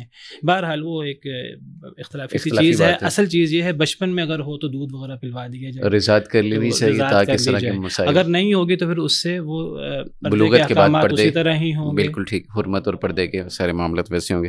اچھا اس میں جو قانونی طور پر جی جتنے بھی ہمارے ڈاکومنٹس ہیں جی، چاہے وہ نادرہ کے ہیں، پاسپورٹ آفس، اسکول کے، آلریڈی یہ چیز اس میں ایڈڈ ہے کہ والد ابلیغ سرپرست. ٹھیک ہے. تو اس میں یہ چیز ہے. اور ایون جو ابھی نیو ڈاکیومنٹس آ رہے ہیں وہاں پہ آپ دیکھیں گے کہ والد کا نام انہوں نے ختم کر دیا. زیادہ تر ڈاکیومنٹ میں اگر والد بھی ہے ہی تو سرپرست تو ہے ہی ہے، تو وہ اپنا نام کس میں لکھے گا؟ سرپرست میں لکھے گا. تو ہونا یہی چاہیے کہ اگر آپ کسی کو اڈاپٹ کر بھی لیں تو اس کو آپ اپنے اس کے سربراہ کے طور پر، گارڈین کے طور پر آپ انٹروڈیوس کروائیں تاکہ کوئی لیگل ایشو نہ آئے. یعنی پڑھی لکھی جان بوجھ کے غلطی نہیں. اس پہ زیادہ بہتر یہ نہیں ہے ہم اسی پروگرام کے توسط سے ہم ایک چلیں میسیج بھی دیں یا کوئی کہ اگر اس میں باپ کا نام بھی موجود ہے اور باپ کے نام کے ساتھ الگ، اگر اس میں یہ ہے کہ جیسے ہم کہہ رہے ہیں کہ پہلے بچے کا نام، پھر اس کی ولدیت جو در حقیقت ہے، اور پھر اس کے بعد سرپرست یا گارڈین جو بھی. اس میں اگر کچھ معاشرے میں ایک برائی چل رہی ہے، اگر کوئی ایسا بچہ ہے جس کے والد کا نام معلوم نہیں ہے تو میرے خیال میں شریعت کہتی ہے کہ اس کو ماں کے نام سے پکارا جائے. اس کا جو ڈاکیومنٹری پروف ہوگا وہ بھی جیسے اس کے ماں کے نام پہ چلے گا، اس کے سارے ڈاکیومنٹس جو موو کریں گے وہ اس کے نام پہ ہونے چاہیے. پھر اس کے بعد جو سرپرست کا کالم ہے اس میں آپ کسی کا بھی نام لکھ دیں، وہاں پہ باپ کا نام بلینک ہو جائے گا. اچھا، مجھے یہاں پہ آپ سے یہ جاننا ہے کہ کانسٹیٹیوشنلی کچھ چیزیں ایسی ہیں جو بندہ وراثت سے محروم ہو جاتا ہے؟ کوئی ایسی چیز نہیں وراثت سے کسی بھی صورت میں. کسی کو کچھ ہوتے ہیں ویسٹڈ رائٹس کہ جہاں سے آپ کسی بھی صورت کسی کو محروم نہیں کر سکتے، لیکن اس میں جو آن دا ادر سائڈ جیسے میں نے آپ کو بتایا گفٹ، یہ بھی قانون، یہ جو آئین کا آرٹیکل ہے 23-24 وہ کہتا ہے کہ آل دا سٹیزن آف پاکستان، ان کے پاس یہ فنڈامنٹل رائٹ ہے کہ وہ اپنی پراپرٹی کو جیسے ڈسپوز آف کرنا چاہیں کر سکتے ہیں. ٹھیک ہے. تو اگر وہ اپنی لائف میں ڈسپوز آف کر دے تو انڈائریکٹلی اس نے وراثت سے محروم کر دیا ہے، بٹ قانون اس کو اجازت دیتا ہے کہ اپنی زندگی میں کچھ بھی کر لے. اگرچہ دین چینج بھی ہو جائے، کافر ہو جائے بندہ، کافر ہو، قادیانی ہو جائے یا کوئی اس طرح کی بات ہو، اگر تو اس میں تو پھر آ جائے گی ڈیفینیٹلی شریعت آ جائے گی کہ اگر آپ کی اولاد میں سے کوئی بچہ تو اس میں وہ خود بخود وراثت کے حق سے محروم ہو جائے گا. ڈاکٹر صاحب آپ ذرا اس کو تھوڑا سا ایلیبوریٹ کر دیں کہ کون سی ایسی صورتیں ہوتی ہیں، جیسے انہوں نے ابھی ایک تذکرہ کیا کہ معاشرے میں ایک برائی ایسی آ رہی ہے جس کی وجہ سے باپ نہیں پتہ یا اس کا خانہ خالی چھوڑ دیا جاتا ہے، ماں کے نام سے اس کو پکارا جائے گا. کیا پھر ماں کی جو پراپرٹی ہے اس میں سے وہ وارث بھی بنے گا یا نہیں بنے گا، یا کیسی صورتیں ہیں پاسبلس جن کی وجہ سے ایک بندہ شریعت کی روشنی میں وارث نہیں بن سکتا؟ میں نے پہلے واضح کیا تھا کہ اگر وہ وارث بن رہا ہے رشتہ دار کے طور پر، لیکن دین اگر مختلف ہو جائے، جی، لا یرث المسلم الکافر ولا الکافر المسلم، صحیح بخاری صحیح مسلم کی حدیث ہے. مسلمان کافر کا وارث نہیں ہو سکتا، کافر مسلمان کا وارث نہیں ہو سکتا، چاہے باپ بیٹا ہوں. چاہے باپ بیٹا ہوں، قریبی ترین رشتہ دار بھی ہوں، میاں بیوی ہوں. جی، کوئی مسلمان یہودی عیسائی عورت سے شادی کر سکتا ہے، وراثت نہیں ہوگی اگر وہ اپنے اپنے دین پہ قائم رہتے ہیں. قتل کر دے، اللہ معاف کرے، کوئی وارث اپنے مورث کو، تو وہ وارث نہیں ہوگا. لا یرث القاتل من المیراث شیئا حدیث ہے. اور تیسرا وہ غلامی کا معاملہ ہے، وہ آج موجود نہیں ہے. یہ جو آپ نے صورت ذکر کی ہے، اگر ولد الزنا ہو، اللہ معاف کرے، تو اس بارے میں شریعت میں صراحت موجود ہے کہ وہ جو مرد ہے وہ اس بچے کا وارث نہیں ہوگا اور بچہ اس کا وارث نہیں ہوگا. اگر اسلامی قانون ہوگا تو اس کو سزا ملے گی زانی کو. عورت کا وہ وارث ہوگا، بچہ عورت کا وارث ہوگا، اور عورت کے رشتہ دار بھی اس بچے کے وارث ہوں گے. جو تفصیلات شریعت میں ہیں وہ ان تفصیلات کے ساتھ عورت یعنی ماں، نانی، خالہ وغیرہ، یہ تفصیلات کی حد تک وہ وارث ہوگا، ماں، شریک بھائی وغیرہ. لیکن جو رشتے باپ سے بن رہے ہیں وہ کوئی رشتہ وارث نہیں ہوگا، نہ وہ بچہ وارث ہوگا نہ وہ بچے سے وارث ہوں گے. ٹھیک ہے، نہ نام ملے گا نہ نسب ملے گا. دادا وارث نہیں ہوگا، نانا وارث ہو جائے گا. جی، باپ وارث نہیں ہوگا، باپ تو ہے ہی نہیں وہ، تو وہ مرد وارث نہیں ہوگا، عورت وارث ہو جائے گی چاہے وہ زنا سے ہوا ہے. بالکل ٹھیک ہے. ناظرین کرام، آج کے پروگرام کا وقت ختم ہوا ہے. بڑی سیر حاصل گفتگو آپ نے سنی ہے اور امید ہے کہ آپ کے کافی سارے سوالات کے جواب آپ کو مل چکے ہوں گے. انشاءاللہ مزید اچھی اور عمدہ علمی گفتگو کے ساتھ آپ کی خدمت میں حاضر ہوں گے. اجازت دیجیے. السلام علیکم ورحمۃ اللہ وبرکاتہ.